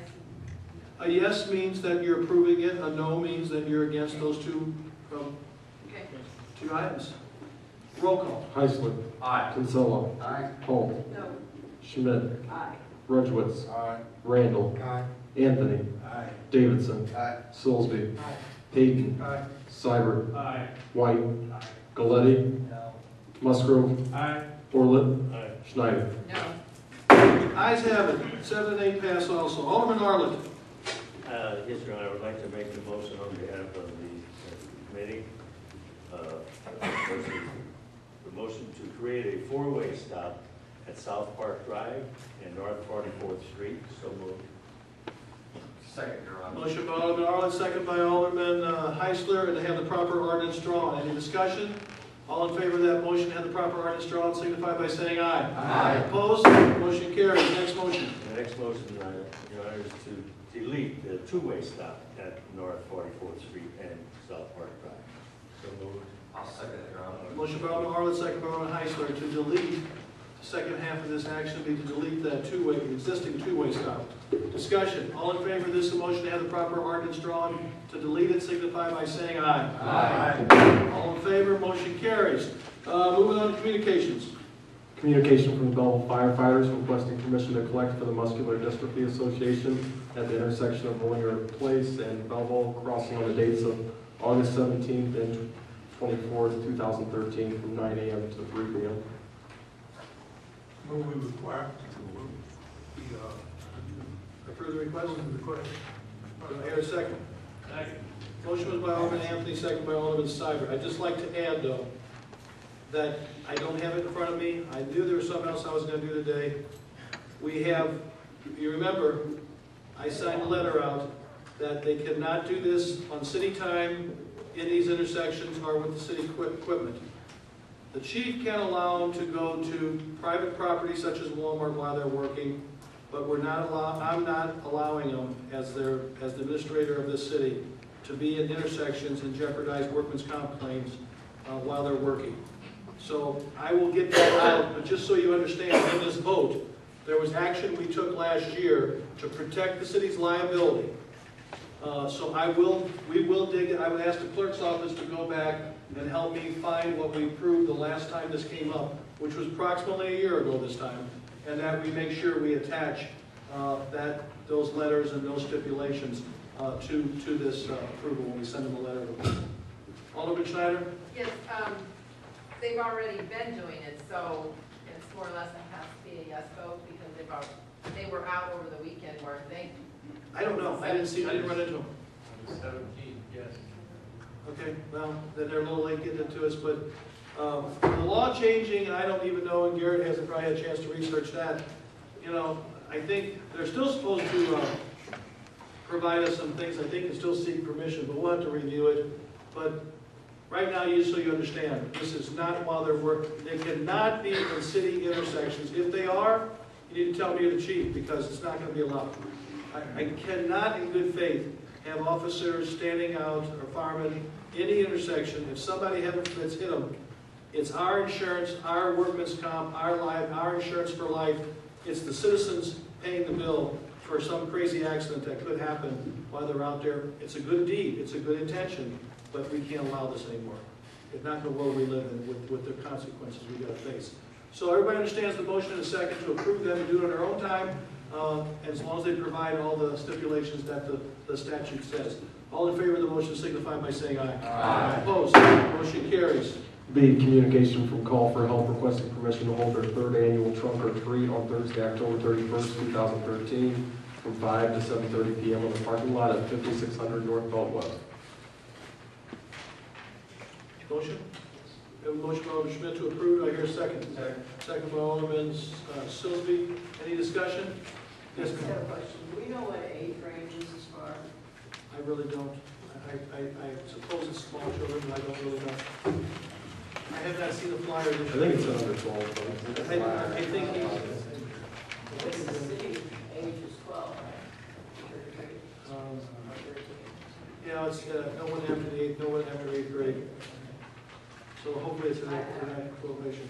We have a motion and a second to approve communication number B. All in favor of that communication approval signify by saying aye. Aye. Opposed? Motion carries. We have petitions. We have none. Resolutions. I ask for a motion to read by title only Resolution 3144 and 3145. Alderman Sylvia, a motion second by Alderman Heisler to read those resolutions by title only. All in favor of the motion signify by saying aye. Aye. Opposed? Motion carries. Resolution number 3144, a resolution amending the annual budget of the city of Belleville, Illinois for the fiscal year beginning on the first day of May 2013 and ending on the 30th day of April 2014. Is there a problem with reading the vote together? No. Want to continue reading? B, resolution number 3145, a resolution authorizing execution of a service agreement with the lowest responsible bidder for the supply of electricity for residential and small commercial retail customers who do not opt out of such a program. Motion by Alderman Sylvia to approve Resolution 3144 and 3145, and Alderman Heisler second the motion. Any discussion? Roll call. Heisler. Kinsella. Holt. Schmidt. Rudowitz. Randall. Anthony. Davidson. Silsby. Hayden. Seibert. White. Galletti. Musgrove. Orland. Schneider. Resolutions carried. I ask for a motion to read ordinances number 7704, 7705, and 7706 by title only. Motion by Alderman Silsby. I would ask these Separate? separately, please. Okay, but first of all, the motion now would be to read by title only. And second for this? Second for title only? Go back over the numbers. I'm asking for a motion to read by title only so we can begin this process, 7704, 7705, and 7706. I have a motion by Alderman Silsby. If someone consider making a motion to second. Second by Alderman Hayden. We will read these separately since that is the request. Start off with the first one. Ordinance number. First, I'm sorry. All in favor of reading by title only signify by saying aye. Aye. Opposed? Motion carries. 7704. Ordinance number 7704, an ordinance amending chapter 43 of the revised code of ordinance of the city of Belleville, Illinois, as amended by amending portions of sections thereof. That is taxation. Motion to approve. Motion by Alderman Silsby, do I hear a second? Second by Alderman Heisler, do I hear discussion? Yes, ma'am. I think that we need to follow the public's request to earmark money for the police department before we pass this tax. Right now, the budget is the only thing we have, and there's no guarantee that we would budget the same amount next time. Intentions are fine and good, but written ordinances are better. Alderman Wayne. Yes, Your Honor. In conjunction with Alderman Hayden and Alderman Schneider, I would like to propose 5 different amendments to this ordinance individually. Explanation by a little more than halfway down the page.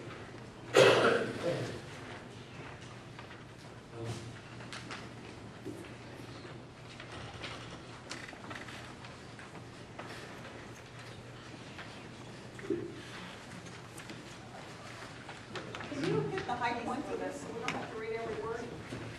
Yeah. I will second that.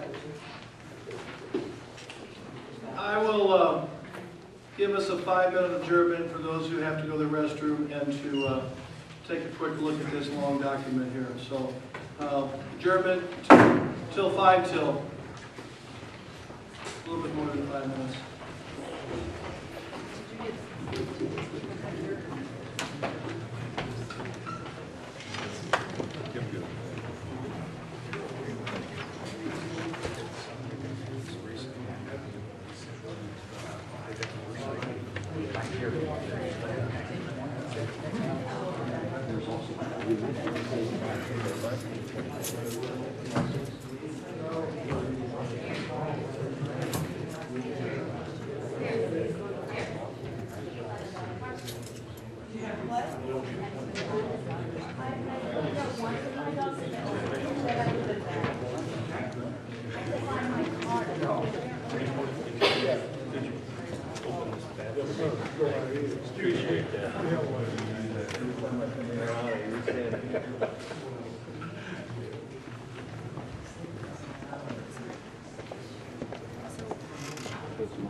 I was going to do it. I thought to myself, I never wanted to come until we had our first day.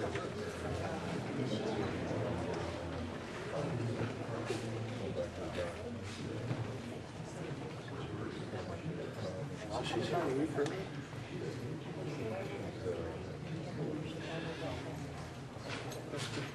Oh, Friday. Well, I got to go. Yeah, I got to get. I'll send an arrow to you. I took my middle one out of school from Murray on Wednesday.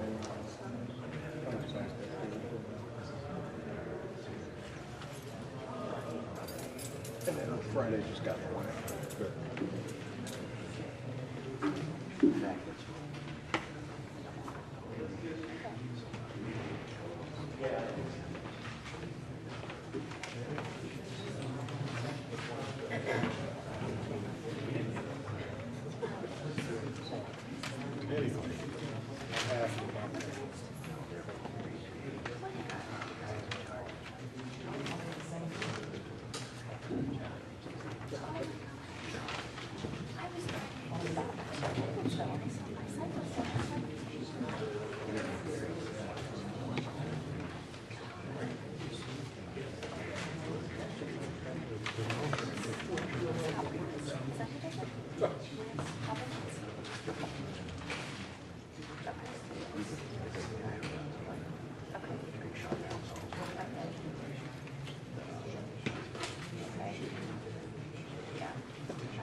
The guy saw the shoes back this guy.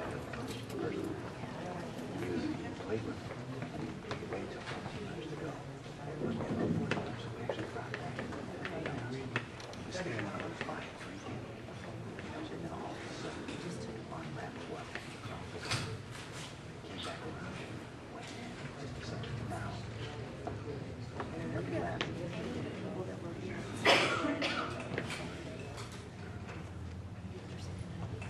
It's a real risky. Well, yeah, but We did it for fun. Although there are guys that go. Yeah, it was great. It was the smallest crowd we ever had because nobody knew.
Okay, Janet's dealing with me.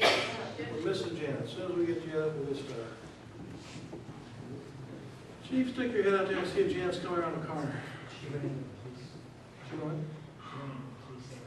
Oh, hey, Chief?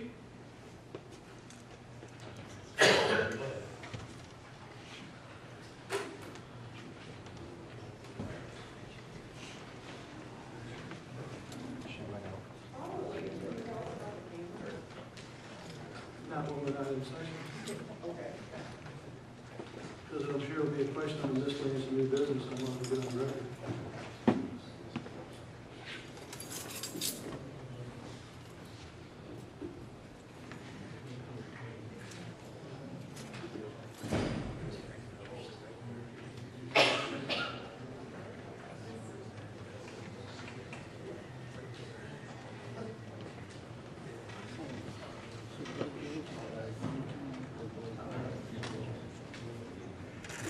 Okay, we found her. Alderman Schmidt, we're ready to go. We are back in regular session. Thank you for your cooperation, and if I repeat, I would ask, we have a motion and a second, right? We have a motion and a second to approve ordinance number 7704. Discussion. Alderman White? As I stated before we went into recess, we would like to present amendments to that. Okay, you passed out the proposed amendments. Are you proposing these as a package, one at a time, or how are you proposing them? Proposing one at a time. Okay, so you want to read your first amendment? Motion to amend ordinance 7704, add subsection A. Ordinance 7704 shall be commonly known as home rule quarters and sales tax extension to recover untimely payments from the state of Illinois for funds due to the city of Belleville and to place cops on the street to fight crime within the city. So moved. This is basically a clarification. I'll second that motion, Your Honor. So we have a motion by Alderman White. We have a second by Alderman Hayden to approve as printed and what I just stated here tonight. Motion number 1 as the First Amendment he's proposing here as he just read. We have a motion, we have a second. Do we have any discussion about his proposed amendment? I don't understand where the A goes in under. Does it go in under 43-2-1? Under section 1. Under section 1. Okay. Is there questions about the First Amendment he's proposing? Okay. I'd ask for a roll call vote on the amendment. Now, if you vote yes for the amendment, then this First Amendment would be added to the proposed ordinance 7704. okay. All right. Roll call. Heisler. No. Kinsella. No. Holt. Schmidt. No. Rudowitz. No. Randall. Aye. Anthony. No. Davidson. No. Silsby. No. Hayden. Aye. Cyber. No. White. Aye. Galletti. Aye. Musgrove. No. Orland. Schneider. Aye. So 9-7. The vote was defeated 9-7. Okay. Alderman White. Motion to separate questions of the docket 814, 8.4.13 above and to amend ordinance 7704, section 1 and add appropriate subsection after the first one was repeated. The city of Belleville has applied for a COPS application grant for the last 4 years, in which the city of Belleville shall receive a total of $500,000 maximum for up to 4 additional police officers, expand city funds derived from the sales tax up to a maximum of, with the amount of the city being limited to $431,332 as per the grant application. We have a motion by Alderman White for amendment number 2, his proposal. Do we hear a second? Yes. Second by Alderman Schneider. Discussion? I need to know a little bit more about this grant we just discuss the other grant and how it did not need matching funds, but we need more information about this one. Chief or Chief Sparger, the question is about this grant, why does this one need a matching grant? Well, the COPS grant have always been, and we've used them before, just like we have the SAFER grant, they've always been a progression of so much that each year it dwindles, it comes down, right?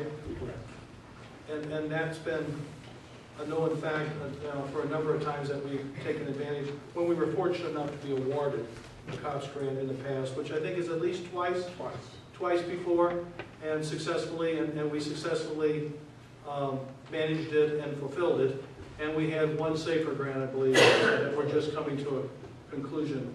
So, So has this grant proposal already gone in, and when will those grants be awarded?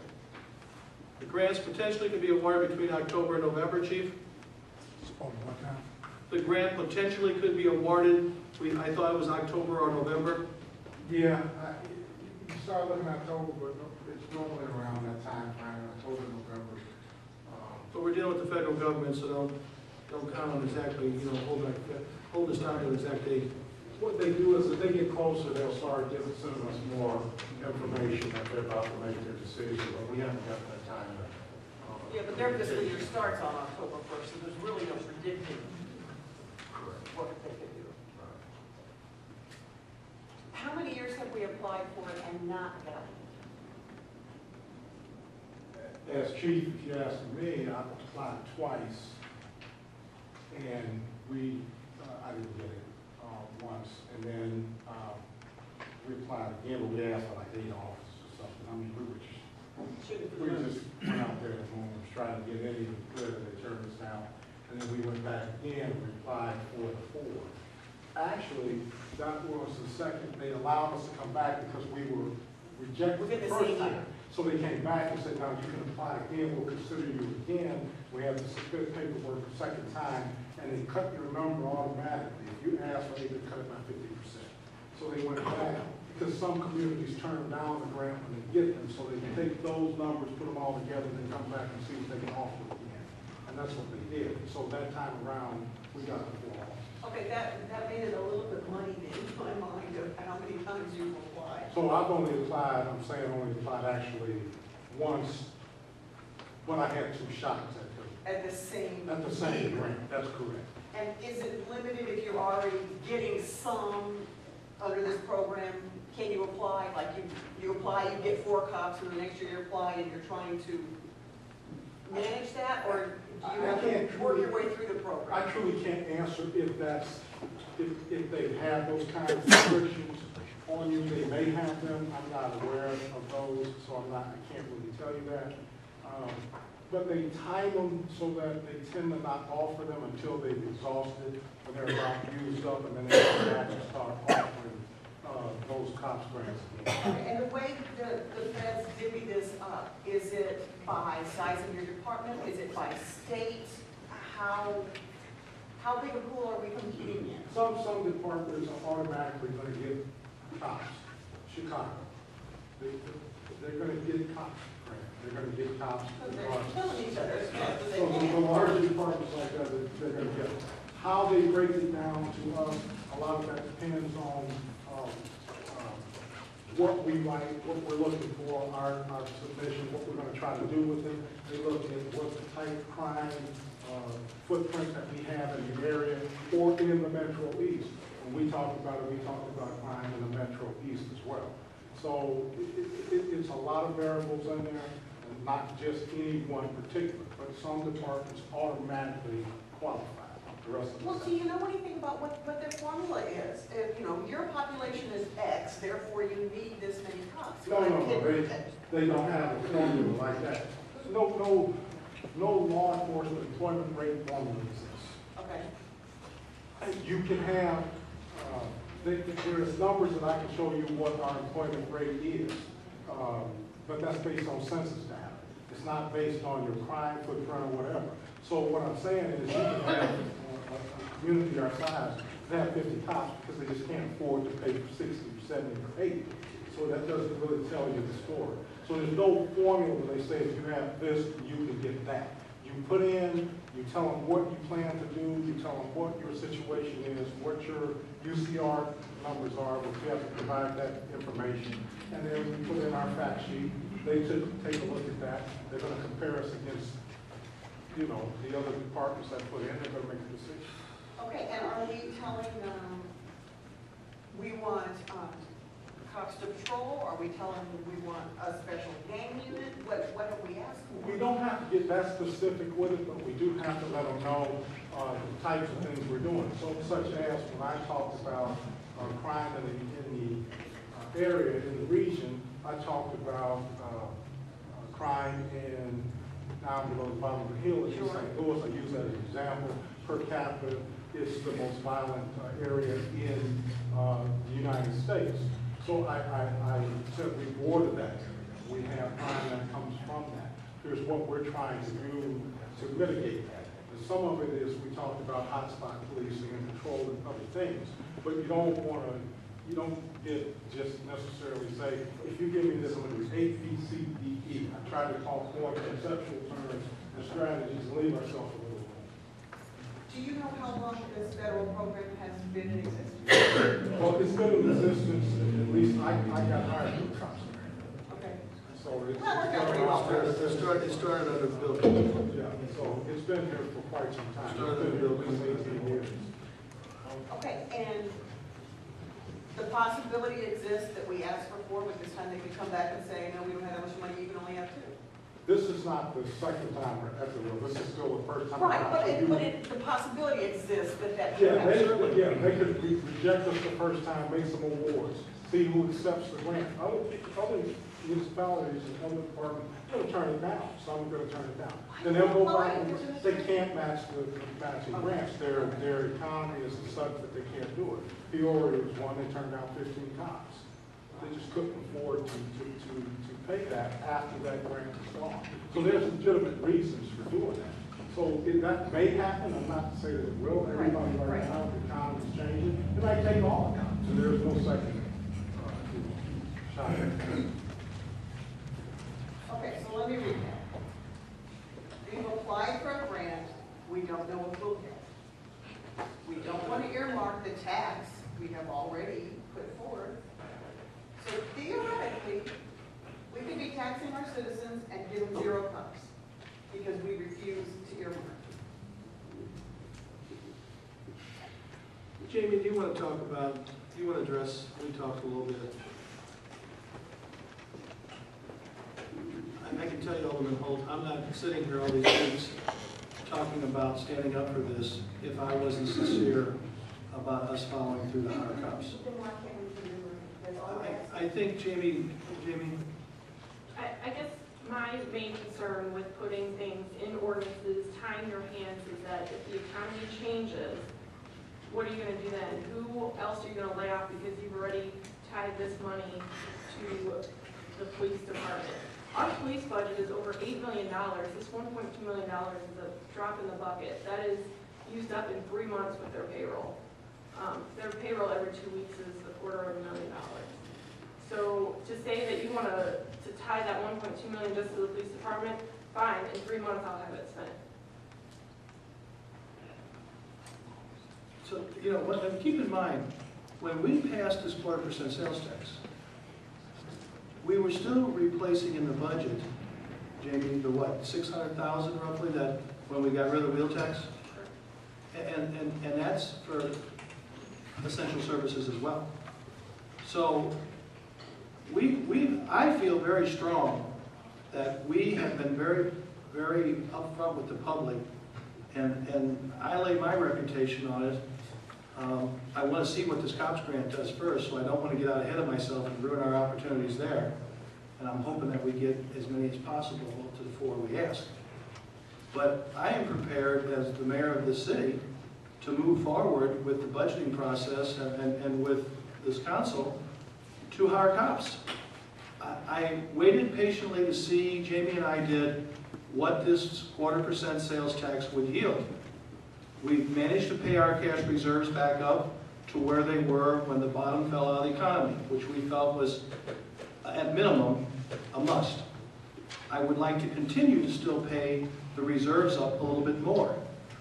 And that might help us as we go for a bond rating, as we go to try to remodel and modernize the police station. So there's a lot of factors here, and there's a lot of decisions all of us on this council have to make. I believe that we cannot face the public if we don't hire cops. But I also believe that we have to trust each other and work through this process. You can't hire cops, designate all this just for salaries, and then not be able to turn around and buy another car to put them in, or buy the gas, or buy ammunition. You can't give them just one bullet. We've got to be able to fund the whole package. And it's our task and our obligation to bring forth a budget that's workable like we have every year in the past. I will tell you my pledge is if this 0.25% sales tax continues, we're going to hire police officers. And I believe that's, I still have almost 3.5 years left on this term. I feel very strong that we're going to make that happen. But I don't think it's advisable right now at the 11th hour just because to start earmarking all these various components. I think we need to go through the budget process as we do every year. And Jamie and I have been very open about the budget process and have invited you all and will continue to be as we go through the next budget process, which will start late December again. But I'm very sincere about, and I think everybody on here that's voted for this wants to hire cops. Alderman Hayden? When have we actually budgeted the sales tax money for the grants? I think we made it very clear that, I made very clear many, many months ago and during the budget process last year, if the 0.25% sales tax, when we passed it 18 months ago or more, I was on record then saying, if it indeed yielded what we thought it would yield, and not just passing at that time to hire somebody with the hypothesis. We now have proven fact. We have a 18-month track record of seeing what that tax has produced. We now have documented proof that it's going to produce right at or real close to 1.2 million in 12 months. So I think that's as good as we can get. Plus we have a second half of the year that's pretty much on track to guarantee, to prove to us it's going to be that way for the second year. I would not have wanted to propose hiring these cops if we didn't have that track record in front of us or behind us. Your Honor, this motion number 2 specifically states that we're going to do this and fund it. If it's voted down, then where are you going to come up with the funding? I'm sorry, If motion, this amendment number 2 is voted down, where are you going to come up with the funding? Because this is a motion, you have tied the grant to the tax. This motion is specifically doing that. If the motion is voted down, I've made it very clear that we believe that we can still hire cops. But I think we don't want to get out so far in front of ourselves saying we don't need the grant. We are still allowed. I'm not saying we don't need the grant, Your Honor. What we're saying is we've told the public, and you wrote a letter that was in the paper Sunday saying that you're for cops, and this is why we need to pass the sales tax. I agree. And yet, where are we going to back it with the sales tax and the funding and tie it together and say we're going to do that exactly? We've not done that. Alderman Gonzalez? There's another motion that has already been made. Is there not an original motion to accept it? Right. If we vote this down, we will still have to vote on that original motion. And I have a deep concern about earmarking money for specific tasks. Let's say that we decided we wanted to earmark money for something, and then in another year or two, there are other council members there, and they can't vote on how to spend that money. In my way of thinking, the spending of the money that is brought in the future should be up to those people who are the council members at that time and the administration at that time. If we took all our funds and said, hey, we're only going to use this money, let's say I'll make something up like electricity, we're only going to use this for electricity, Down the road, they can't use it for anything but electricity. We would be handcuffing future councils and future administrations. Nobody wants to do that. So earmarking funds is not the way to do it. I think that we can make a promise, and I think everybody in here genuinely wants to spend the money for our cops grant. We all are in agreement with that. They're hiring cops regardless. But I think we should not get into the habit of earmarking funds when we could have something disastrous happen like we had happen to us a few years ago. Your Honor, that is, Mr. Kinsella, it totally flies in the face of exactly why we said we needed to extend a temporary tax to 4 years. We tied it to the grant, and now you're telling me that you don't want to earmark it for the cops? Then what are we telling the public? Alderman Hayden, I think my finance director has said, this is all tied to the annual budget process.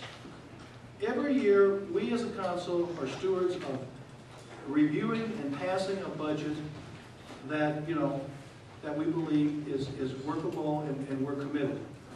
I'm prepared to start this budget process and to put out there, hopefully by then we'll know if we get this particular cops grant, any portion of it, and to hire police. I have made that statement. I certainly would not have gone on a limb to make the statement that I want to hire police with this if I didn't believe that there's going to be some money available to do that. I am being patient, like we all should be, and hope the best thing that we can get this grant to help us kick this off. But I believe, one way or the other, we're going to hire cops. I'm hoping that. Alderman Holt. When we instituted this tax a couple years ago, and we talked about if it generates more, did we not at that time say, and ideally, we would hire some more cops? And here we are, we're talking And about here we are at the 11th hour. The tax was supposed to expire in December. How many cops have we hired with that extra money? It was an empty promise, exactly like what we're doing That's not now. true. We have done everything we've said. We've turned this. We haven't hired cops with the extra money. No, we haven't yet.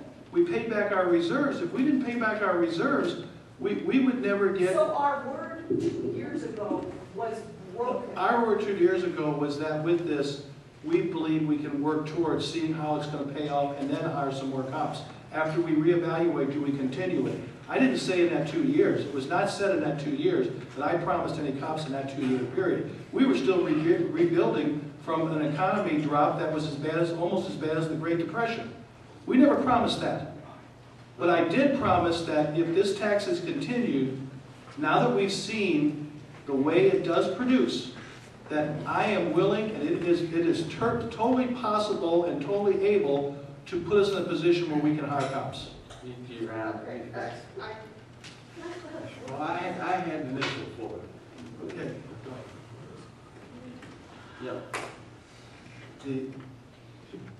We are taking a 1.2 million, 600,000 we're saying we need for the shortfall for the state. $85,000 is what you're saying is 1 year for a cop. Theoretically, we can hire up to 6 with that extra money. We have built up our reserves.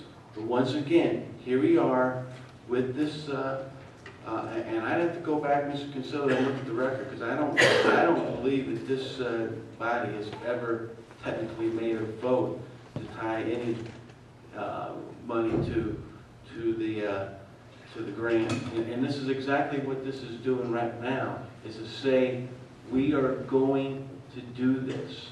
And we have the opportunity to say we are going to hire cops with the extra money. And as far as earmarks go, that's exactly what a budget is. We earmark money for certain things. There is nothing that prohibits us from changing an ordinance or anything. But the premise that has been put out there is that we're short on money from the state and that we're going to hire cops. Tonight, we have a chance to tell the public that that's exactly what we're going to do. Or I can certainly see, Your Honor, where the public starts thinking, as Alderman Holt is saying, that here we are after 2 years, we've collected 1.2 million, we've collected another 1.2 million, still no police on the streets, that this is all a hoax. No, that's not going to be the case. It's not How, gonna be the then let's case. prove it Read tonight. the comments in the paper tomorrow. Let's prove it tonight. You know what, you guys didn't bring any of this up until tonight. We couldn't react on it until we actually seen the minutes, Your Honor, to see what was, after the last meeting with the motions. We've been talking about this 1/4% sales tax. It's been public, it's been reminded, I brought it up 2 months ago, right, Jamie? We started having discussions in committee 2 to 3 months ago that we're here, we're closing in, this is what we like to propose. This is not something that we shove down. But we're here tonight so that we get this done, so that we get the ordinance to the state, so we don't miss the cutoff, so that we can do the things we promised to do. Now, to come in here with a 2.5-page, 4-page, both sides document that nobody even had the courtesy to even bring to me today. Mr. White? I'm sorry, but we did not have the original ordinance to work on until Friday to get together and try to make a proposal. Well, once again, I mean, I don't We're not know. trying to blindside anyone, so we're just trying And to it's formalize not this money. sour grapes and nobody. Okay, I think we have a motion here of Amendment 2, right? We have a motion and a second for Amendment 2. Roll call vote. That's your tactic. Roll call vote on Amendment 2. Meeting after meeting, and you just sit here and say, well, the public says this, the public says that, and you never bring forth how many calls you get. We sit here and we take it. You're doing nothing. You're trying to make those who voted for this sales tax to look bad and say, now we're not going to vote for a policeman. That is not true. You misled people. You stand up here and be self-righteous and think, I'm the only one that wants to do things around here. I'm the only one that cares about this community. You are not the only one that cares about this community. And I am tired of that, of the insinuations that we've had, that we're the bad. Okay, ladies and gentlemen, I'm calling for the vote. Roll call vote. If you vote aye, it's for Amendment number 2. If you vote no, you're voting down Amendment number 2 proposal. Roll call. Heisler. No. Kinsella. No. Holt. Schmidt. Rudowitz. No. Randall. No. Anthony. No. Davidson. No. Silsby. No. Hayden. Aye. Seibert. No. White. Aye. Galletti. Musgrove. No. Orlett. Aye. Schneider. Motion's defeated. I think we picked up a vote. It's 10 to 6. Motion's defeated. Go on with number 3 if you like, Mr. Alderman White. Motion to amend ordinance 7704, section 1, and add the proper subsection. Understanding that the sales tax is expected to generate $1.2 million in revenue, with $600,000 plus or minus to be used for a state income tax entitlement refund shortfall. Understanding the top grant financial obligation above, in addition, the city shall expend an additional $170,000 a year of the sales tax projected revenue to add 2 additional police officers for a total of maximum of 6 additional police officers, with 2 completely at the cost of the taxpayers derived from the sales tax. If the grant is denied in full or partial, the city at its own expense will spend $340,000 from the sales tax to ensure a minimum of 4 additional police officers, and a maximum of 6, depending on the finality of the grant process, will be placed on the street to protect and serve the public. Any other surplus of the sales tax will be placed in a separate reserve account for future funding of these police officers as proposed in the ordinance beyond the January 1st, 2018, and only expended for the majority of the city council approval. So moved. Motion by Alderman White, second by Alderman Schneider. Anything new about this discussion? Jamie, do you have anything else that concerns you in this particular one? Concerns me that we can't afford this many people right now, not without seeing what the state's going to do. So we're talking about getting it, and also keep in mind, we're still talking about, ladies and gentlemen, very sincerely talking about 1 to 2 cops as soon as crime-free housing is considered. And I've never backed off of that one bit either. So, you know, it's very clear. We've been very honest. But I think what she's saying is, we still can't bring them on board. We need to see if we get the grant, and we need to continue to do things diligently and plan in this budget. Your Honor, the public needs to know, if we're not gonna get the grant, what are we gonna do? And we have the ability tonight to tell them that even if we don't get the grant, we're gonna put police on the street. Now, I understand what the finance director is saying, but as the money relates, we have the ability, if we wanted to put, with this motion passing, to put 2 police officers on the street as soon as this ordinance was adopted.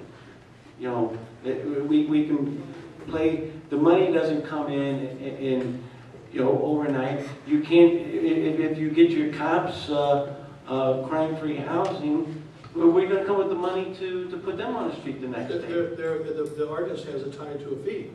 I understand that. And this is tied to the sales tax fee. And we're, okay. Alderman. Would you expand a little bit on the projection that should crime-free housing pass with the fee towards the landlord? I've said all along that should crime-free housing, and I'm hoping it does, pass, that as soon as any substantial revenue is brought in, we would immediately, I would recommend R1. As soon as we see the numbers and see that the landlords are paying their amounts and the money, and we evaluate, as was said by the committee, the task force, it's very, very possible that we can afford to hire 2 relatively quickly. Well, but I don't understand what that's based on. Is it based on the number of rental units we have? Is it based on the number of landlords? Well, you know, here's the thing. We made a projection, I made a projection, and it didn't turn out to be like we had thought about the city wheel tax. I was going to bring up that very Well, thing. but let me just say, people got out there and stirred all kinds of negativism, and instead of the spirit of let's get behind this, and let's do what's best for the city, and let's get out there, everybody, I'm not paying it, I even got aldermen said we don't need to pay it, this is stupid. So we beat the thing into the ground, and it didn't produce what we thought it might. It never got a fair chance because we made it political instead of about trying to fill the void and make sure. And we were one of the cities, I'm proud to say, we didn't cut policemen or firemen during the downturn of the economy. Many of my fellow mayors around here had to make those tough decisions, the councils, and they laid off policemen or firemen. We didn't. We tightened our belt and we did. I thought you recently said you were going to lay off 6 in another meeting. We laid off 6. We laid off 6 regular employees. We didn't lay off any cops or firemen. And we, through attrition, eliminated attrition or layoffs. 30 jobs, Jamie, and we believe we've hired 4 back of those, right? So we're still probably 25 to 26 less jobs since I've become mayor in this city.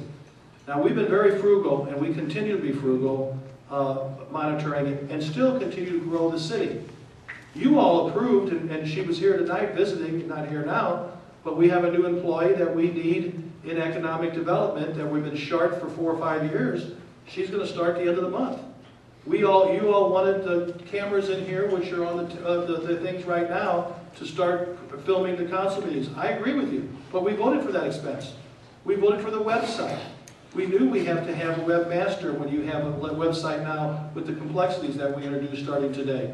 So all these things, we have not hidden it. You've all had a chance to buy in. So we're going to have to make those choices. But I believe we can hire cops and will hire cops, and we will start to investigate it immediately starting tomorrow. The finance director and I will start to look at when we can propose to hire the first one.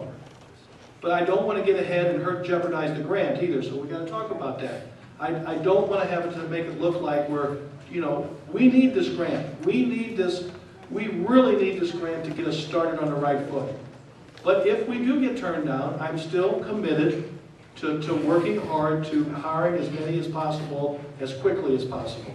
I am committed to the cops. I have said it all along. Then would you commit to a compromise position?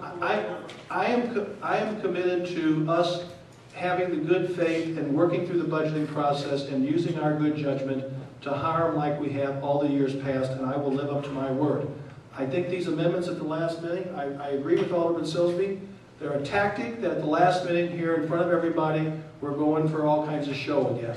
The bottom line is, we want to hire cops. We need to continue the sales tax so that we can do a cut. If you want this, you voted tonight. We all agree the police station needs repairs or needs to be remodeled or new or whatever. If we don't keep this 0.25% sales tax, our chances of getting a bond are going to be next to nil. You can't hamstring everything. You have to have some flexibility so when we go with these bond people, that we can get the rating we need so that we can get the taxpayers the best deal, so that we can remodel or build what we need to do for the policemen in that regard as well. And I'm still committed to hiring cops. I still believe that in a reasonable period of time, and I'm hoping we get the grant, that we're going to be able to hire 4. But I'm not giving you a date tonight, and I think earmarking it is not the right thing to do when we have other things that we need to continue to monitor. Alderman Randall. Thank you, sir. Just for clarification regarding the grant itself, I think that the information that was supplied to me is that this is basically a declining reimbursement schedule, is it not? That Jamie, say go ahead exactly. You're exactly right. Okay, so on a quarterly basis, okay, we take whatever expenses that are associated with the hiring of officers, and we get reimbursed, okay, from the federal government. We still have to upfront the money. With respect to those monies that have been spent. So at what year, okay, does the expense become solely a city obligation? Year 4. Year 4. Okay?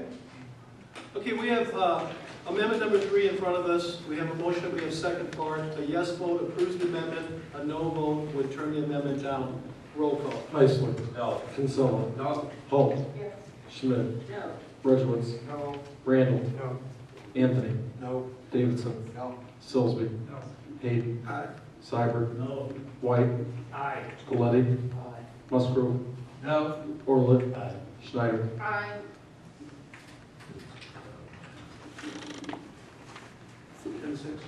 10 to 6. Amendment fails. Alderman White.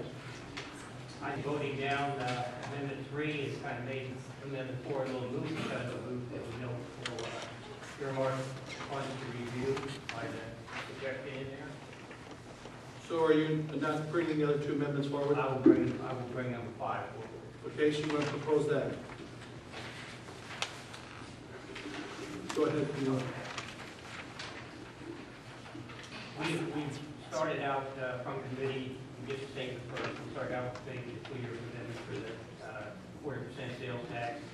Proposed at one time to be permanent. We decided on a 4-year sales tax. That's well and good. We decided, as a council, decided that was the right thing to do. However, I believe that the public still should have the input in a non-binding referendum to show their feelings to administration and council. So therefore, we would like to return. There will be here's the motion basically. There shall be an advisory referendum placed on the November 2014 general election ballot. The ballot question program shall the city of Belleville expand 4% home rule tax beyond December 31st, 2017, as a revenue source to maintain and/or add more police to protect and serve the community. So moved. Motion by Alderman White, second by Alderman Hayden. Let me just publicly say, I said it before, I'm not so sure in 4 years if I'm still president, I wouldn't agree that at that time it might be appropriate to take it to the public. There's a lot of factors between now and then. I don't think we should vote on that tonight, is my personal opinion, as I said during other comments. So just so you know, I'm not disagreeing with you at that time. And I said all along, maybe by then we'll all see it differently. I understand your position. I still like that. Well, no, we got a motion and a second. We're going through. Any other comments? It pretty well speaks for itself. Motion, Amendment 5, as Alderman White just explained, is in front of us. And a yes vote would make that part of the stipulation. A no vote would allow us in the future to decide. Roll call. Heisler. No. Kinsella. No. Holt. Aye. Schmidt. No. Ridgewitz. No. Randall. Aye. Anthony. No. Davidson. No. Silsby. Hayden. Aye. Seibert. White. Aye. Galletti. Musgrove. No. Orlett. Schneider. Aye. So we're back to this one, 9 to 7. Yeah, motion fails, 9 to 7. We go back to the original motion. The original motion was made and seconded for the motion that's on tonight's agenda to approve, let me go back, let me find it here, ordinance number 7704, an ordinance amending chapter 43, taxation. We've already read it by title only, right? That's right. We did read it by title only. Taxation of the revised code of ordinance of the city of Belleville as amended by amending portions of the section thereof. We have a motion and we have a section. It's second, Alderman Hayden.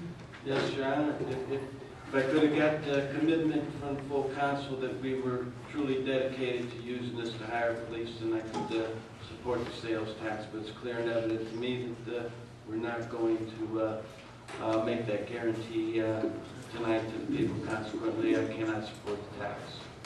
That's your privilege. Anyone else? Roll call. Heisler.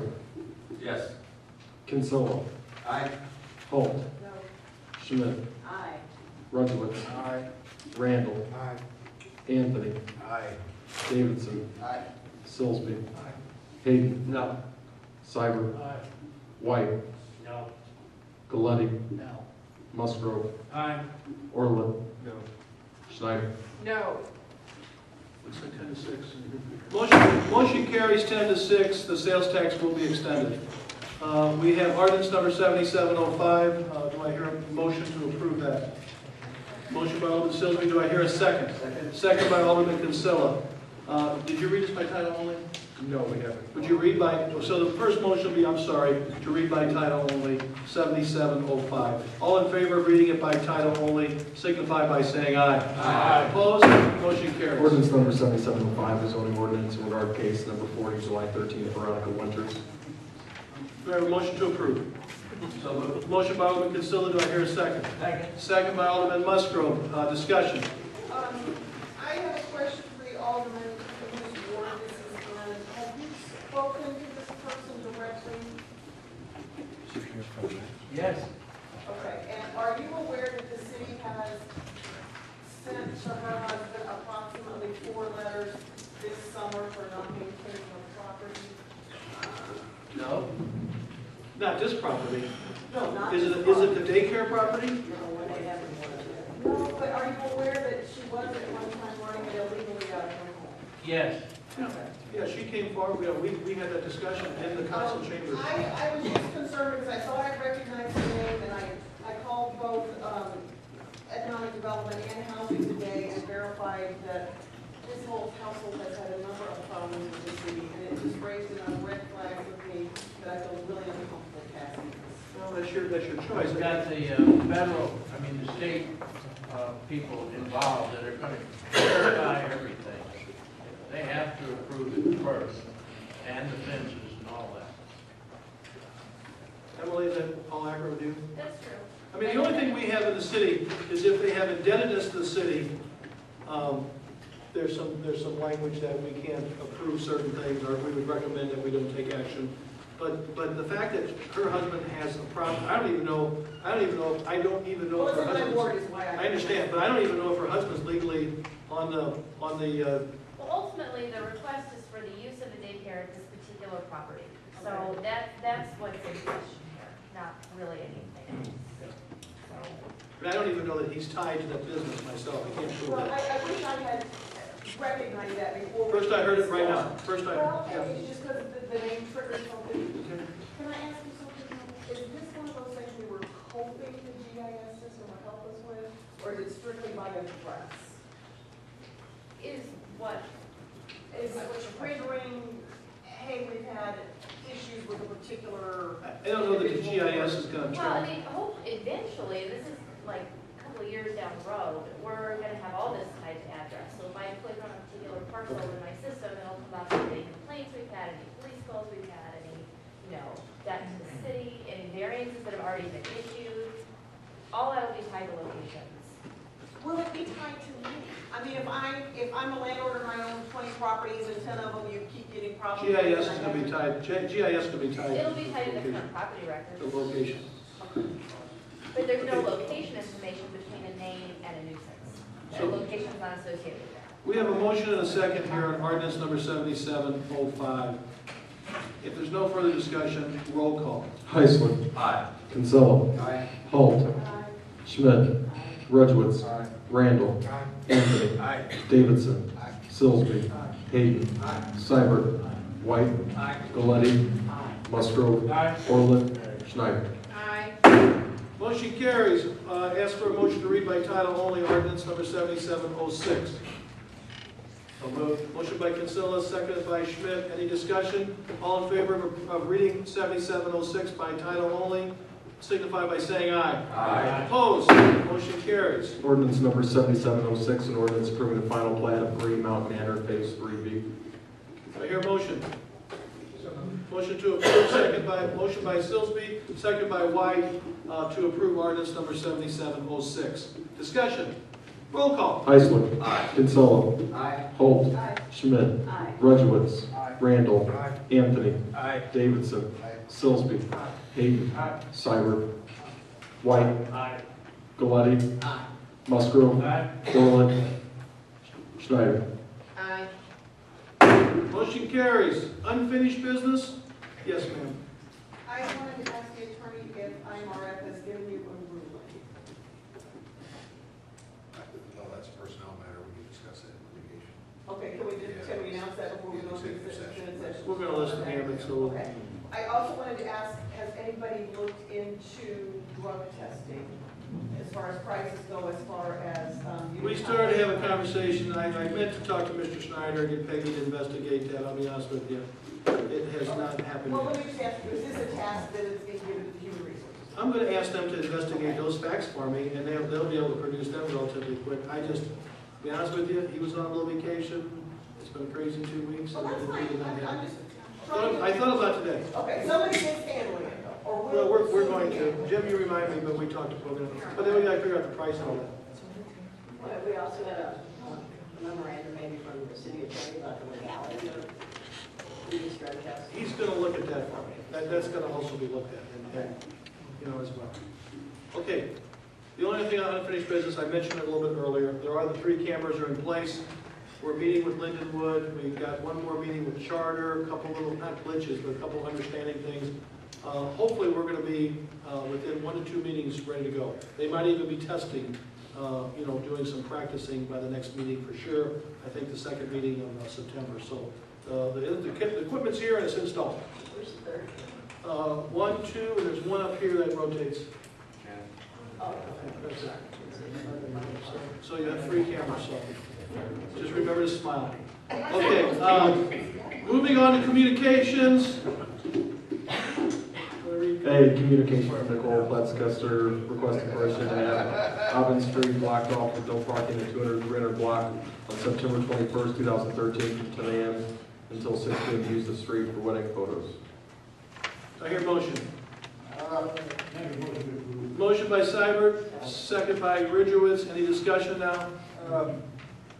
I called her and I asked her to phone up with some neighbors, you know, and I didn't hear from Nicole. And I see that her letter here, is this the letter where she wanted? Okay, and I told her about the 10 in the morning, the 6 in the evening. Okay.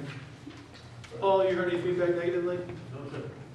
We have a motion and a second to approve this communication. All, yes, ma'am? Are we having the no parking by one of the police chief signs put up? Is that, does the city have any? We'll have some barricades put there.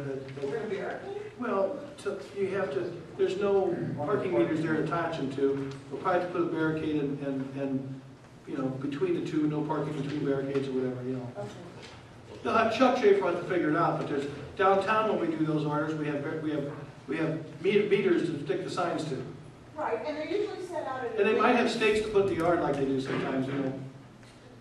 Do you know what, are they usually a day in advance? 'Cause They'll put them on, if this is a Saturday, I take it, this is the Saturday, and it's from 10 a.m., they'll put them in Friday afternoon, with the times will be on there, and what the no parking time is. The date and the time, it'll be specified.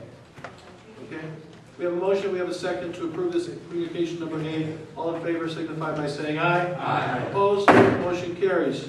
B, communication from Vintage Support Group at 900 Rural Heights Road requesting permission to include some resale items every Friday in conjunction with their previously approved ongoing fundraiser of a drive-through coffee stand at their current developmental site. Do we hear a motion to consider? I'll make it. Motion to approve by Alderman Schneider. Do I hear a second? I'll second that motion. Second by Alderman Heisler. Is here any more discussion? Did we get explanation of what this means? I mean, is there like a table set up as a drive-through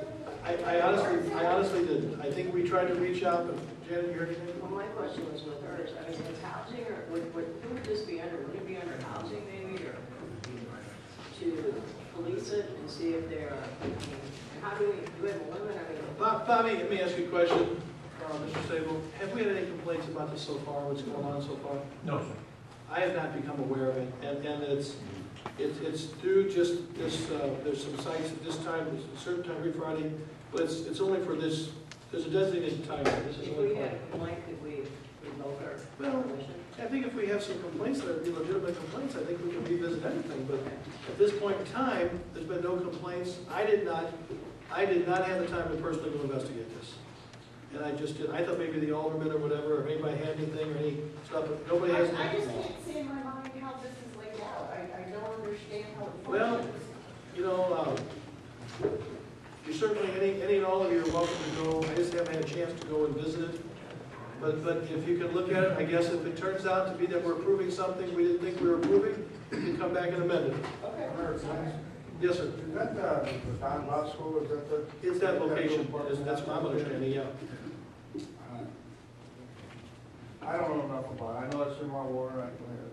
If you guys can check it out a little bit, maybe we can let us know. Have you had any complaints so far? No, I have The not. copies come in, on Fridays, or they're only doing this portion of it with it?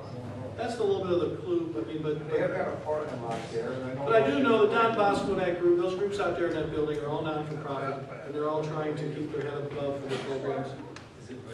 So that's what's going on. Okay? We have a motion, we have a second to approve this, and if anybody gets further feedback, if something doesn't look right, we'll just have to take action from that point. I don't know what else to say. All in favor of the motion at this point in time, signify by saying aye. Aye. Opposed? Motion carries. I don't have anything else besides miscellaneous. Yes, ma'am. This may be something to go into executive session. What's the status with the whole? We'll talk about, we go to executive session. Motor fuel claims the amount of $5,547.54. What's your pleasure? Move the claim to be paid. Motion by Alderman Seibert. Do I hear a second? Second by Alderman Heisler. Do I hear discussion? Roll call on motor fuel claims. Heisler. Aye. Kinsella. Aye. Holt. Schmidt. Aye. Ridgewitz. Randall. Aye. Anthony. Aye. Davidson. Aye. Sillsby. Hayden. Seibert. White. Galletti. Musgrove. Orland. Schneider. Motion carries the motor fuel. I'd ask for a motion to go in executive session for the purpose of litigation, contract negotiations, and property acquisition, just in case I missed something. Motion by Alderman Seibert. Kinsella. But I had a question about new business. Can I do that afterward? Let's go ahead and do the new business right now. Hang on to the Real motion. quick is, the ladies' room in City Hall, for at least 2 years, probably longer, there are 2 stalls, and one has been locked up for at least 2 years. I don't get in there. I didn't. I can honestly say I didn't know that. If you can quote that, Jacqueline. Can't you see them? If we can have Okay, I will ask maintenance tomorrow. There's like a rock. Okay. Somebody who's going to be at staff meeting in the morning with me, would you remind me, girls and guys? I guess that comes under health and housing. I'll remind you tomorrow. I'll get an answer. I don't know why. You know, it may be some of our deteriorating plumbing I don't know about. If they've ever told me, I'm dumbfounded right now. No, I'm just saying, I never heard that one, so we'll find that out. Okay, now we're going back to going into executive session. We have a motion by Alderman Kinsella. We have a second by Alderman Schmidt to go into executive sessions for the motion, the reasons I stated a moment ago. All in favor of that motion signify by saying aye. Aye. Opposed?